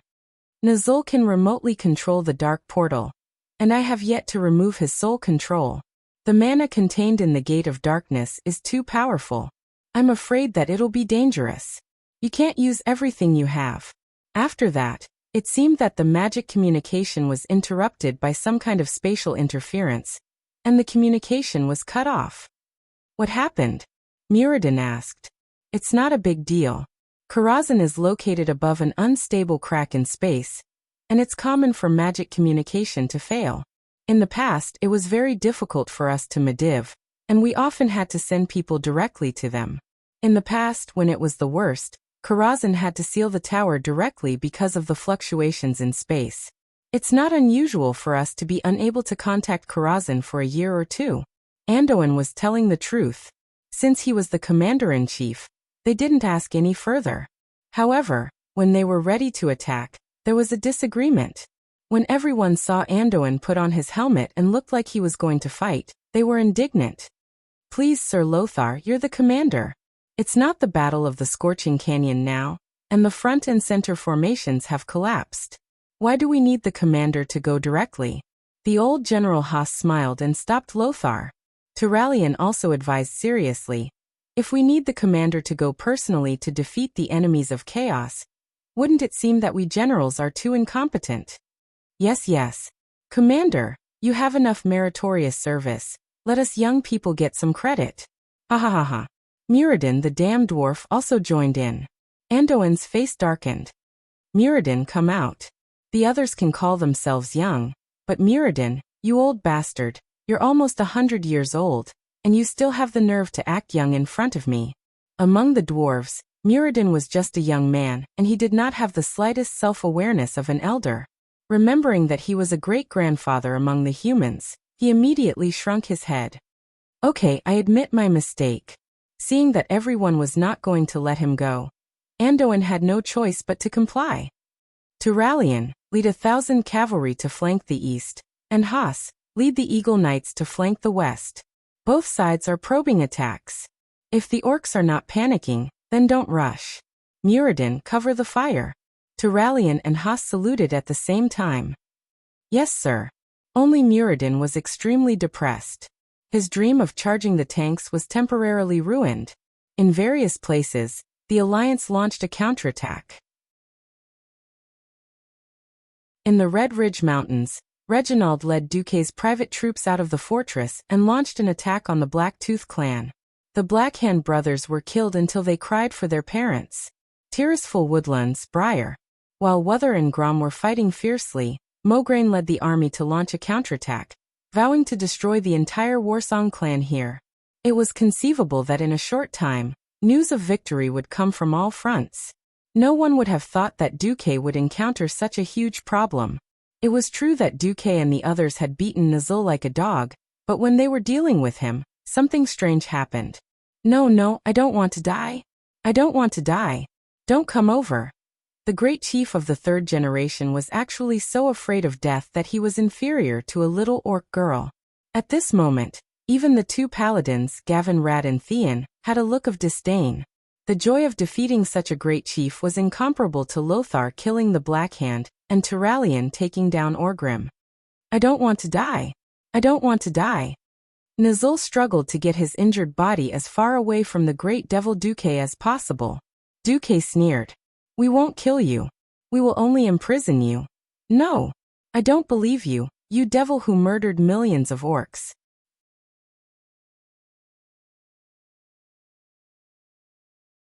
Chapter 706. Puff. Duque was speechless when the Warlock King, who used demonic powers, said that he was a demon. Just as Duque was about to do something, Nazul's words made Duque's heart almost jump out of his chest. No. I don't want to die. Kill Jaden. Save me. For a moment, darkness enveloped the entire space. A gloomy voice echoed around Duque and the others. Save you? Of course, I will, in the way of the Burning Legion. Kill Jaden sneered. Demon Commander. Alexstrasza couldn't help it this time. She strode out and stood beside Duque. Come out. Scum of the Burning Legion.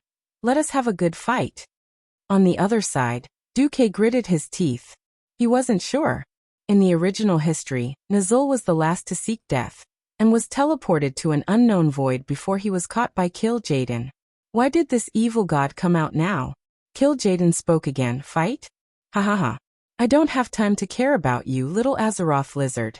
However, since my poor contestant is chanting my holy name, wouldn't I be letting down my title of Deceiver if I don't do anything? Ha ha ha. Deceiver? Yes. Demon Lord Kil'jaeden was a member of the highest class in Eredar. His evil was as chilling as his power. His status was like Sargera's 25,000 years ago. The most powerful warrior of the Titan race was selected by the Titans. Like Archimonde, he was one of Sargera's left and right hands. Kil'jaeden enslaved the Dreadlord race and their king, Tichondrius, and made them swear to follow him, secretly take care of all kinds of matters for him, and assimilate any other potential race into the Burning Legion. Every world that was invaded by the Legion was left with only flames and ashes. The Legion led by Archimonde was invincible, and its scale and destructive power were unparalleled.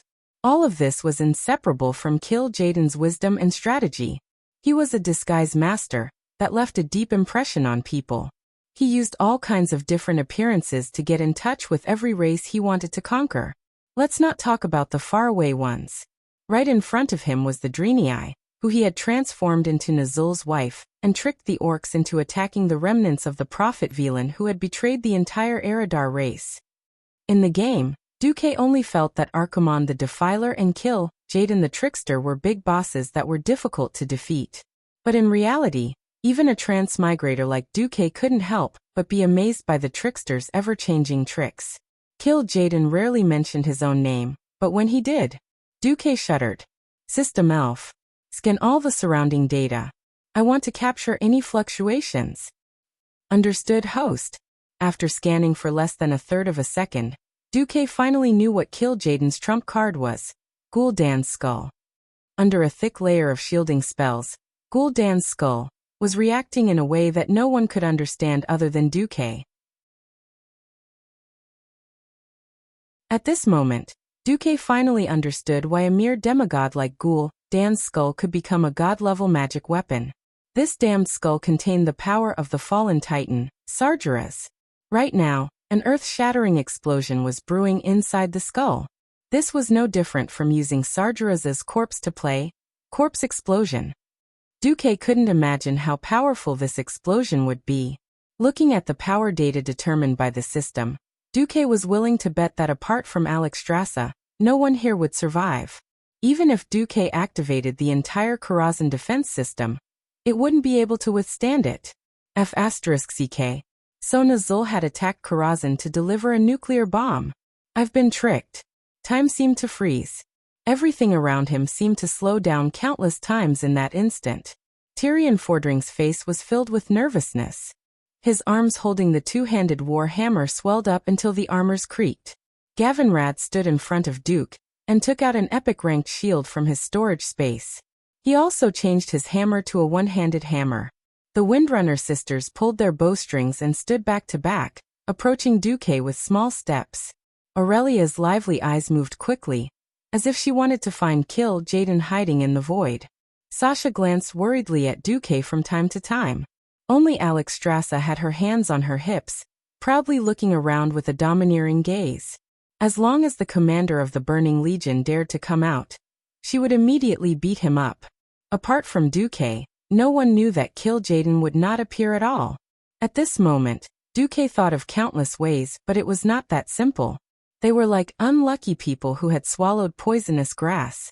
Even the venom had seeped into their blood vessels. It was not something that could be spat out just by washing their stomachs.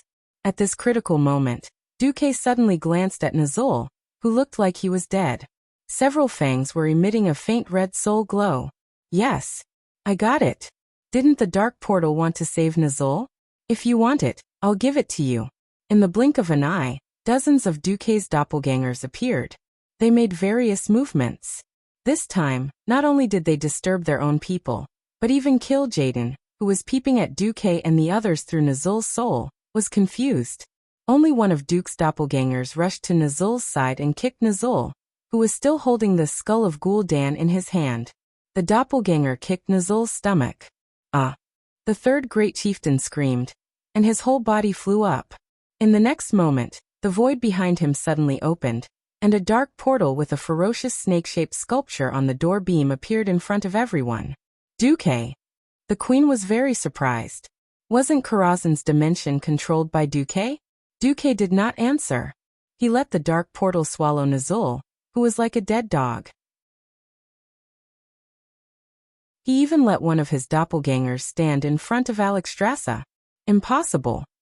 In the void, Kill Jaden's cry of surprise finally came.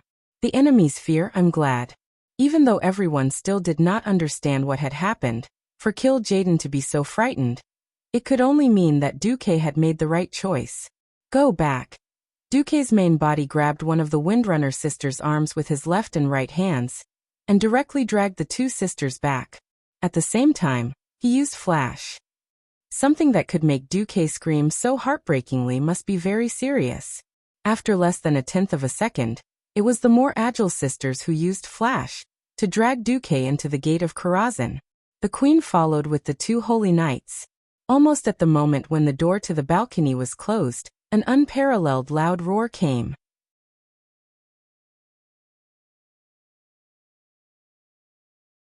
Chapter 707.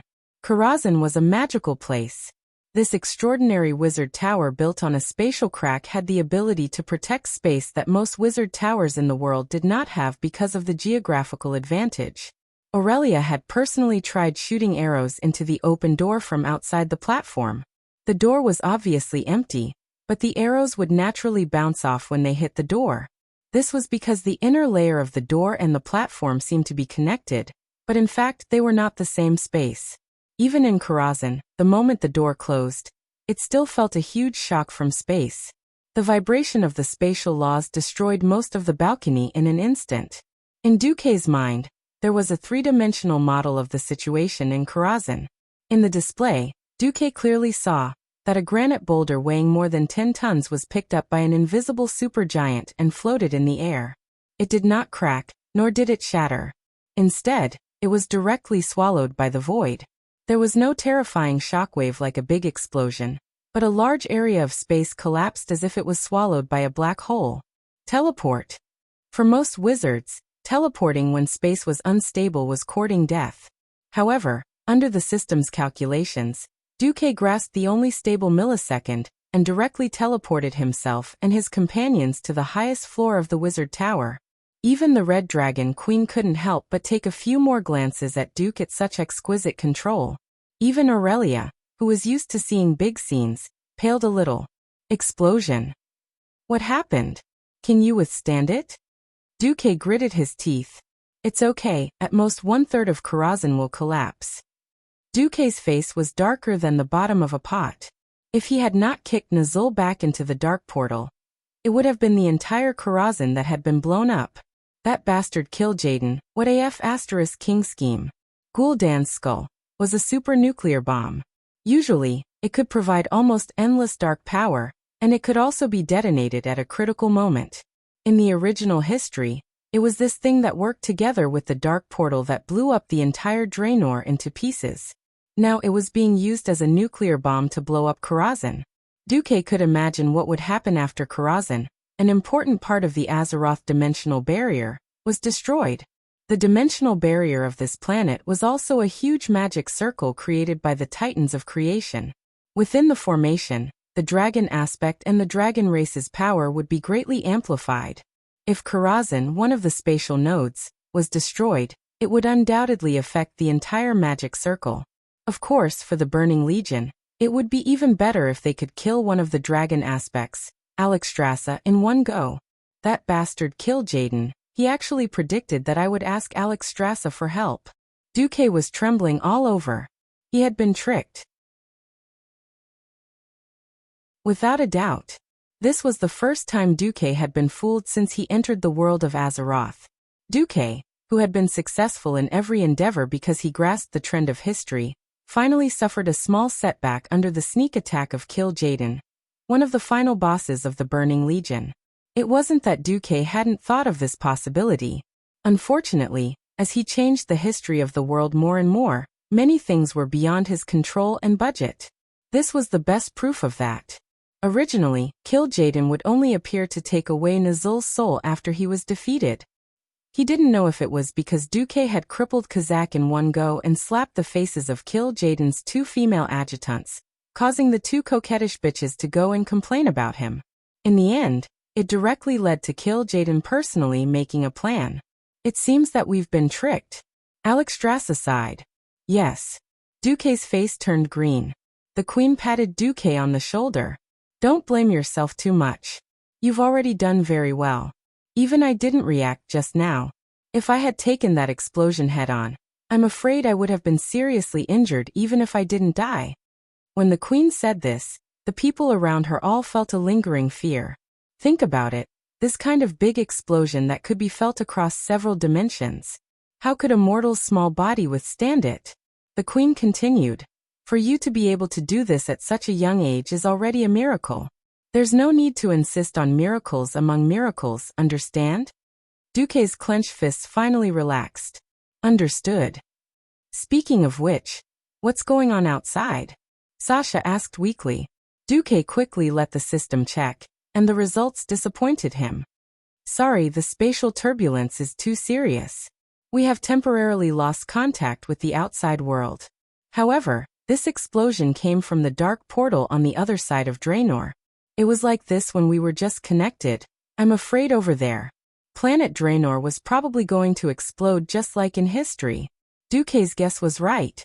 It was precisely because Nazul had placed the summoning ritual at the dark portal on the other side of Draenor. So when the skull of Gul'dan exploded, the first thing to explode was the dark portal on the other side. The orcs who were entrenched near the dark portal on Nuzul's orders fell into the deepest despair. Most of them didn't even react to the sudden explosion. In that instant, the originally calm dark portal suddenly had an extremely intense reaction. The black light it produced devoured all other colors in the world, making them unable to see anything. They could only vaguely hear the sharp howls of the wargs and the exclamations of their companions, but none of the orcs knew what was happening. That terrifying sound was quickly replaced by a rumbling sound. Just before they could realize what was happening, a deafening collision sound was heard. The orcs could not control their bodies and fell hard to the ground. The unlucky ones lost consciousness in an instant. For the powerhouses who still retained their consciousness, perhaps this was the real cruelty. As they struggled to breathe in pain, they suddenly found that the darkness had dissipated. When they immediately looked in the direction of the dark portal, it was already gone. The giant sculpture that guarded the dark portal had become a pile of stones that did not look the slightest bit similar. The three huge pillars that formed the frame of the portal, the three pillars that had witnessed the glory and greatness of the tribe, had also turned into rubble. There were no signs of Azeroth here. In the next moment, the entire world seemed to be screaming in the flames. The raging flames spread even further with the wind. Most of the land collapsed, and the huge impact crushed the entire land into broken waves that stacked up layer by layer. Every beastman next to the dark door was engulfed by that world-shaking explosion.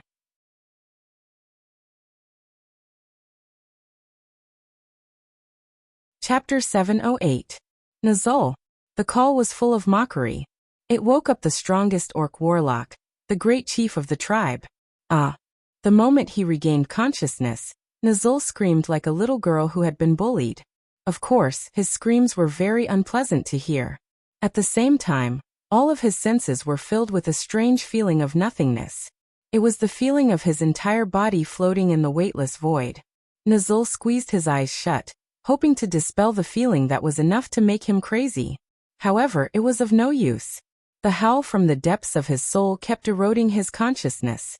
In the hypnotic repetition of the single sound, he once again heard the voice that made him extremely uncomfortable. Nuzul. He widened his eyes and looked around. Not far away, in the strange whirlpool of light and shadow, he saw something. It was the existence that imprisoned him here. Nuzul. The call of his name once again resounded in this dark space of nothingness. Nuzul felt that there was a bigger and darker shadow shrouding him. He looked up and saw the true face of the shadow that terrified him. It was a huge creature wearing blood-red armor. This creature's facial features were very similar to the Draenei that Nuzul had ordered to be slaughtered, but his face was bright red. There were two short curved horns on his tall temples, and he had a beard on his chin. Two tentacle-like things protruded from the bottom of his mouth.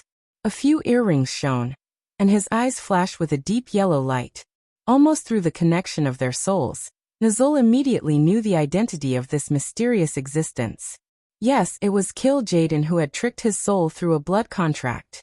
In theory, this was the master that he had to serve for eternity. "My lord," Nuzul gasped.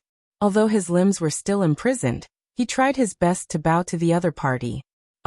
Nuzul, my little servant who is not pious enough." Kil'jaeden, the demon commander of the Burning Legion, replied with a grin. "Do you think that I have forgotten about you?" "No, my lord, of course not." In fact, Nuzul did hope that Kil'jaeden would let him go like a fart, and then completely forget about him. Unfortunately, that didn't seem to be the case. "You useless fellow, you ignored my orders and gave up on leading the orcs to attack Azeroth. He couldn't even bring a bomb into Karazhan. If it wasn't for your cowardly summoning ritual, Azeroth would have one less annoying dragon aspect. You've disappointed me, and you've made me pay an unnecessary price. Do you know that?" The demon commander laughed, and his ear-piercing voice sent chills down one's spine. "No, master, I can make up for everything." Nuzul hurriedly changed his words. "No, I've lost my patience with you. Now, it's time for you to pay for your failure." "No, no, no, no." The void echoed with Nuzul's screams. Pieces of flesh and blood were torn from Nuzul's body. The souls of the dead surrounded him and dug into his soul with their claws. Flesh and blood splattered everywhere, hovering in the air not far away. In the next moment, the flesh and blood returned to Nuzul's body, making his body as good as before. Then it was torn apart again, and the cycle started again. Along with the cruel torture, Kil'jaeden's laughter continued to echo, and his huge demonic body also trembled with the laughter. That terrifying and strange laughter was enough to make Nuzul's soul and will collapse. This was just the beginning of the nightmare. In Karazhan, Duque sighed. He didn't need to think to know that Nuzul must have knelt down and become Kil'jaeden's toy, just like in history. Then it wouldn't be long before Kil'jaeden, who was tired of playing, coerced Nuzul's helpless soul, and gave him one last chance to serve the Burning Legion. Otherwise he would have to endure eternal torture. The weak Nuzul would once again accept the conditions set by the demon. His soul would be placed into a carefully carved block of ice. This block of ice, collected from the distant distorted void, was as hard as a diamond. The first Lich King was born. However, Duque couldn't care less about these things for the time being. There were too many things to do in front of him.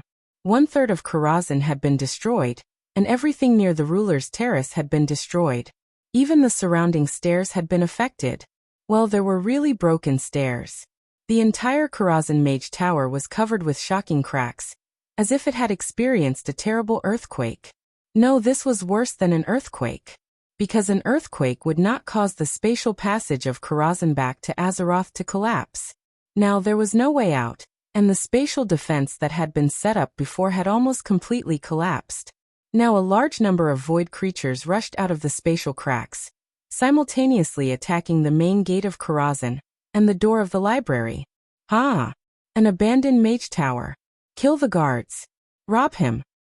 Countless humanoid creatures wrapped in bandages, with their cores shining with mysterious radiance and illusory energy, charged into Karazhan. These creatures, which were 2 people tall, were called ethereals. They were a group of ethereal thieves that wandered the various voids, constantly looking for valuable items. Kill these invaders. Theon rode his Einherjar warhorse and took the lead, smashing down with his hammer. Beside him was Gavin Rad, and behind him were hundreds of translucent Einherjar warriors. Khadgar floated in the air, casting fire magic. Huge fireballs were thrown out one after another, hitting these fellows who valued money more than their lives, exploding into sparks. At the main entrance, Alexstrasza was guarding the gate, and no one could get through. With a flap of her illusory dragon wings, one of the void creatures that was rushing over screamed in pain, and flew out of the main gate for nearly 1,000 meters before stabilizing itself. However, it immediately discovered that there was a mysterious flame spreading uncontrollably on its body, burning even in the void. It tried hard to extinguish the flames, but in the end, it was burned to ashes in front of its companions. It took a full 2 hours to destroy no less than 5 groups of enemies. Only then did those void creatures with a little bit of intelligence realize that this strange and mysterious building that suddenly floated into the void was not a pushover. Only then did they leave resentfully or watch from afar. Everyone returned to the top floor of the Mage Tower and gathered around Duque. "How is it?" Theon asked. "Very bad. In a sense, because of the Big Bang, Karazhan was separated from planet Azeroth." Duque rubbed between his eyebrows. "Ugh." Everyone's face darkened.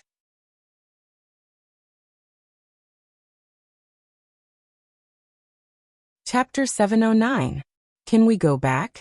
Tyrion asked. "I don't know. Because of the big explosion, the spatial passage that was originally connected to Azeroth collapsed. Karazhan can't go back the way we came, and to make matters worse, we've lost the spatial coordinates of Azeroth. We seem to be floating in the universe in the form of a spatial interlayer."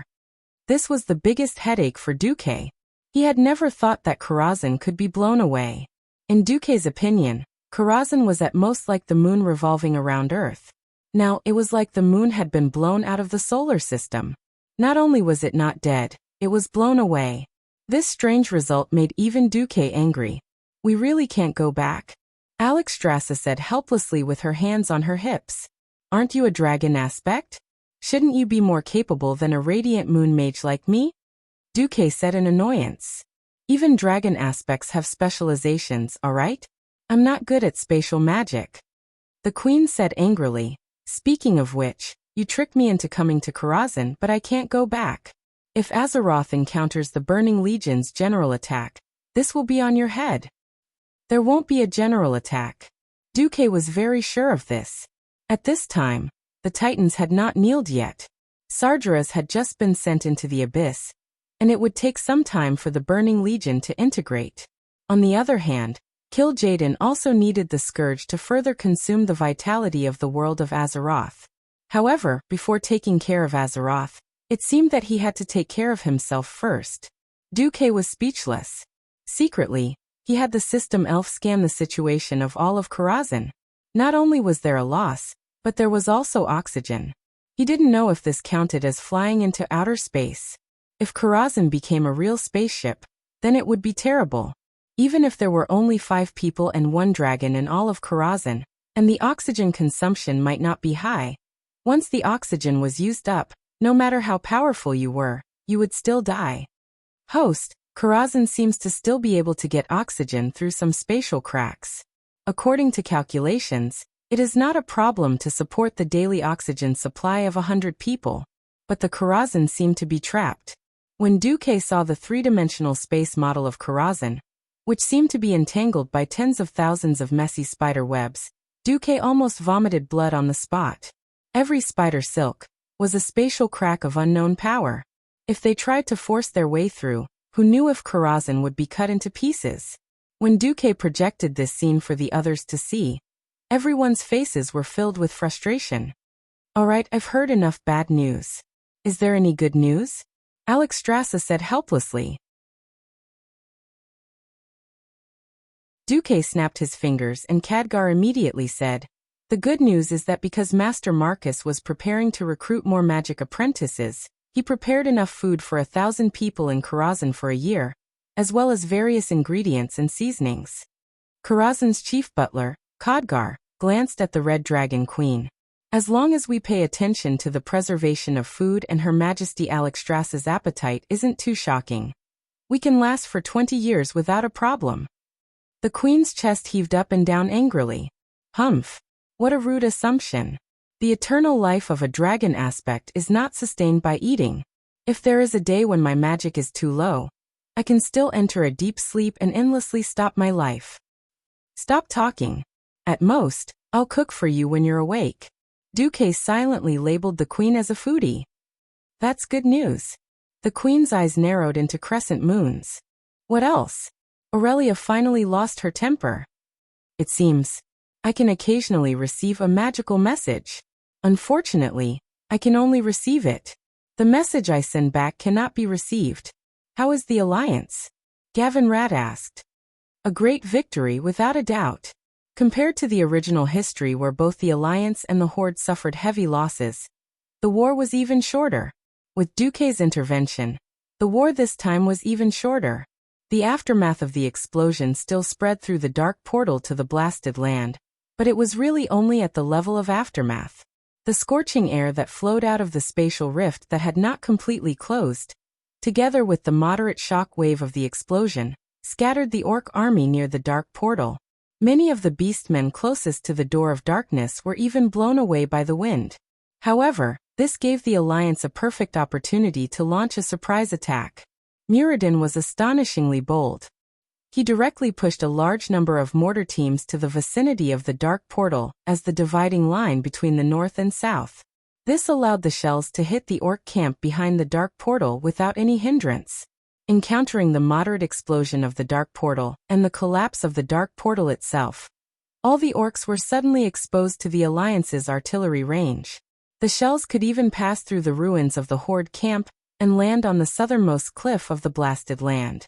Under Duque's guidance, the Alliance had long learned what creeping barrage and infantry artillery coordination was.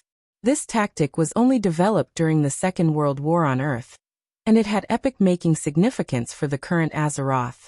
The continuous bombardment caused the beastmen to be completely stunned. Many orcs even thought that the explosions of the dark portal had never stopped. Every place plowed by the shells would be attacked by Haas or Tyralian's cavalry in less than 30 seconds. The Alliance used their high-speed advance in coordination with the bombardment. Just 6,000 cavalry had disrupted nearly 50,000 orc infantry. Looking at the ruins of the dark portal that had disappeared into the blasted land, there was no more hesitation. Anduin had perfectly pressed all the reserves in one go. He had fought a textbook super victory. The chief of the Bloodring clan, Kilrog Deadeye, had been killed by Danath Trollbane. The chief of the Bone Chewer clan, Harkin Skullbreaker, had been killed by Haas. The chief of the first generation of Death Knights, Tyron Gorefiend, had been destroyed by Tyralian's Holy Light. This battle could be said to have wiped out the last essence of the Horde. However, after this battle, the Alliance was not in the mood to celebrate, because the news came that Karazhan had disappeared. The founder of the Alliance, the greatest and wisest hero in the history of the Alliance, Duke Marcus, had disappeared. Even if Antonidas, Krasis, and the others searched and calculated like crazy, they could only deduce the horrifying answer that Karazhan had been destroyed in the vortex of space. No one was willing to believe that Duque, who seemed to be unkillable and had survived crisis after crisis, would fall because of the explosion of the dark portal. It was a pity. A week had passed. A month had passed. A whole year had passed. The Alliance had no choice but to declare Duque, Theon, Gavin Rad, Aurelia, and Sasha as missing in action. 3 years later, King Valley of Stormwind City erected a statue of them. They were known as the 5 Heroes of Karazhan.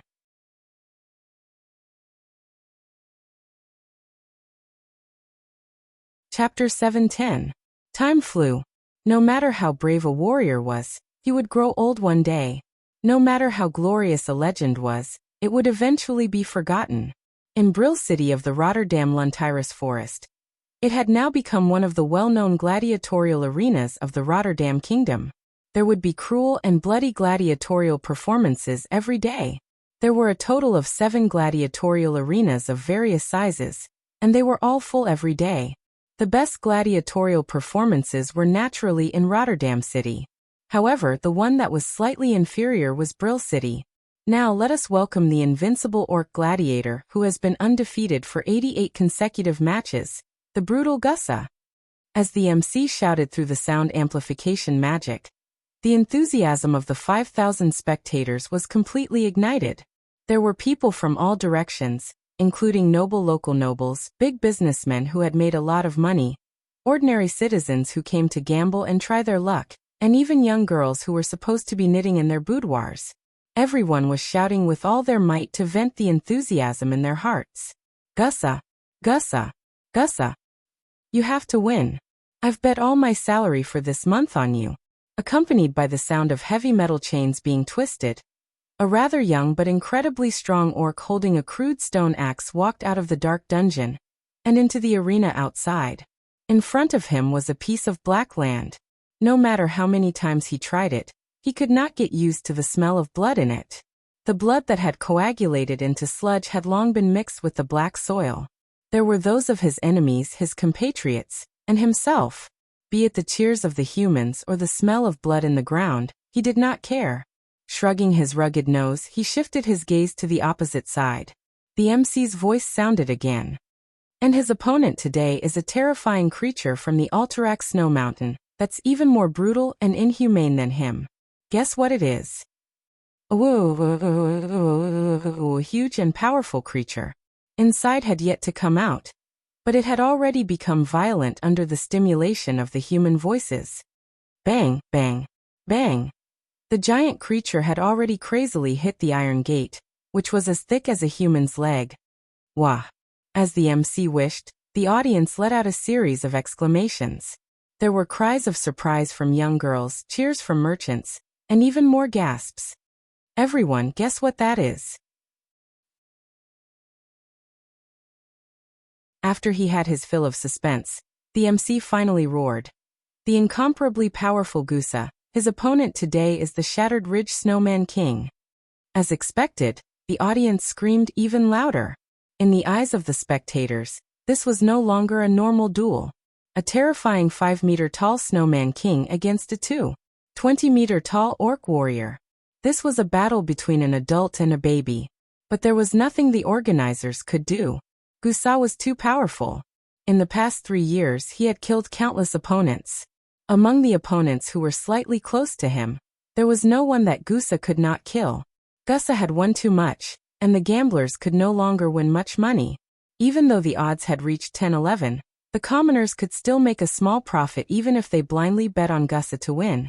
This made the organizers very unhappy. But Wuxia was so popular, they could not possibly kill him in private. This was Wuxia's last duel.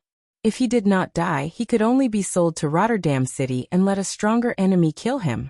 It was said that there were even demonic creatures in Rotterdam's bloodiest arena. However, Wuxia's master, Viscount Neris, was still disappointed. Facing the hill-like Snowman King, Wuxia was still clean and efficient. When the Snowman King charged over, he immediately used charge and turned into a shadow. He rushed to the Snowman King's shoulder and used Thunderstrike to knock the Snowman King unconscious. Then he immediately used Whirlwind Slash. After blinding the Snowman King, Wuxia dodged the Snowman King's last struggle with an agile little jump. Then he chopped the Snowman King's neck from the back with his axe. The Snowman King's head flew off just like that. Done. Ah! Wuxia shouted in orc language that humans did not understand. Wuxia once again returned to his dark and damp cellar. Just as he sat on his straw bed, a deep voice spoke in orc language from next door. "You've worked hard, Geir." No one knew that Wuxia's cellar was located in the deepest part of the underground. There was a secret passage just a wall away. If he wanted to, he could break the wall and leave this place at any time. This kind of monster is only enough for me to warm up. Don't humans have any new ideas? Geir, never underestimate humans. There are many strong humans. Wuxia did not care about Geir's title. Instead he asked, "How many are as strong as you?" "Orgrim." "Orgrim? It's actually Orgrim?" Times had changed, and no one would have thought that Orgrim, who was supposed to have died in the underground prison of Rotterdam City, would appear in this small place and talk to the young orc called Geir so discreetly through the wall. If you are talking about melee professions, there are at least 3. Anduin Lothar, Uther the Lightbringer, and Sidon Dathrahan? These are the human powerhouses that I need to pay attention to? Geir frowned. Other than the kings of the various countries, they are the most important? No. What I want to tell you today is that, be it the kings of the various countries or these 3 people, they are all trash compared to the man known as the nemesis of the orcs and the archenemy of the horde. Remember the name I told you. Imprint it into the deepest part of your soul. Because he is the main culprit behind the horde's defeat in all 3 wars. Hearing this, Geir's muscles tensed up subconsciously. Even his breathing became lighter. Orgrim spoke. His name is Duke Marcus. At this moment, near a remote town in the continent of Rotterdam, lightning flashed and thunder roared. Strong winds blew. Countless bolts of lightning converged. The purplish-blue electric snakes twisted and finally carved out a large and standard circle on the ground. It was even rounder than a compass. The outside of the circle was charred black. The green grass and yellow soil were all replaced by black. In the middle of the circle, surprisingly, there was a naked young man. He posed like a statue of the thinker, although his muscles couldn't be considered fit at all. He looked like he deserved a beating. Who am I? Where am I from? Where am I going? That you're tuning in to the Lime's Wuxia Whispers YouTube channel. We're so grateful for your support, and don't forget to subscribe to join us on this incredible journey through captivating stories. Your generosity through donations truly makes a world of difference, as it's the primary source of revenue that allows me to expand and enhance this channel for you. Thank you from the bottom of my heart for being a part of this adventure.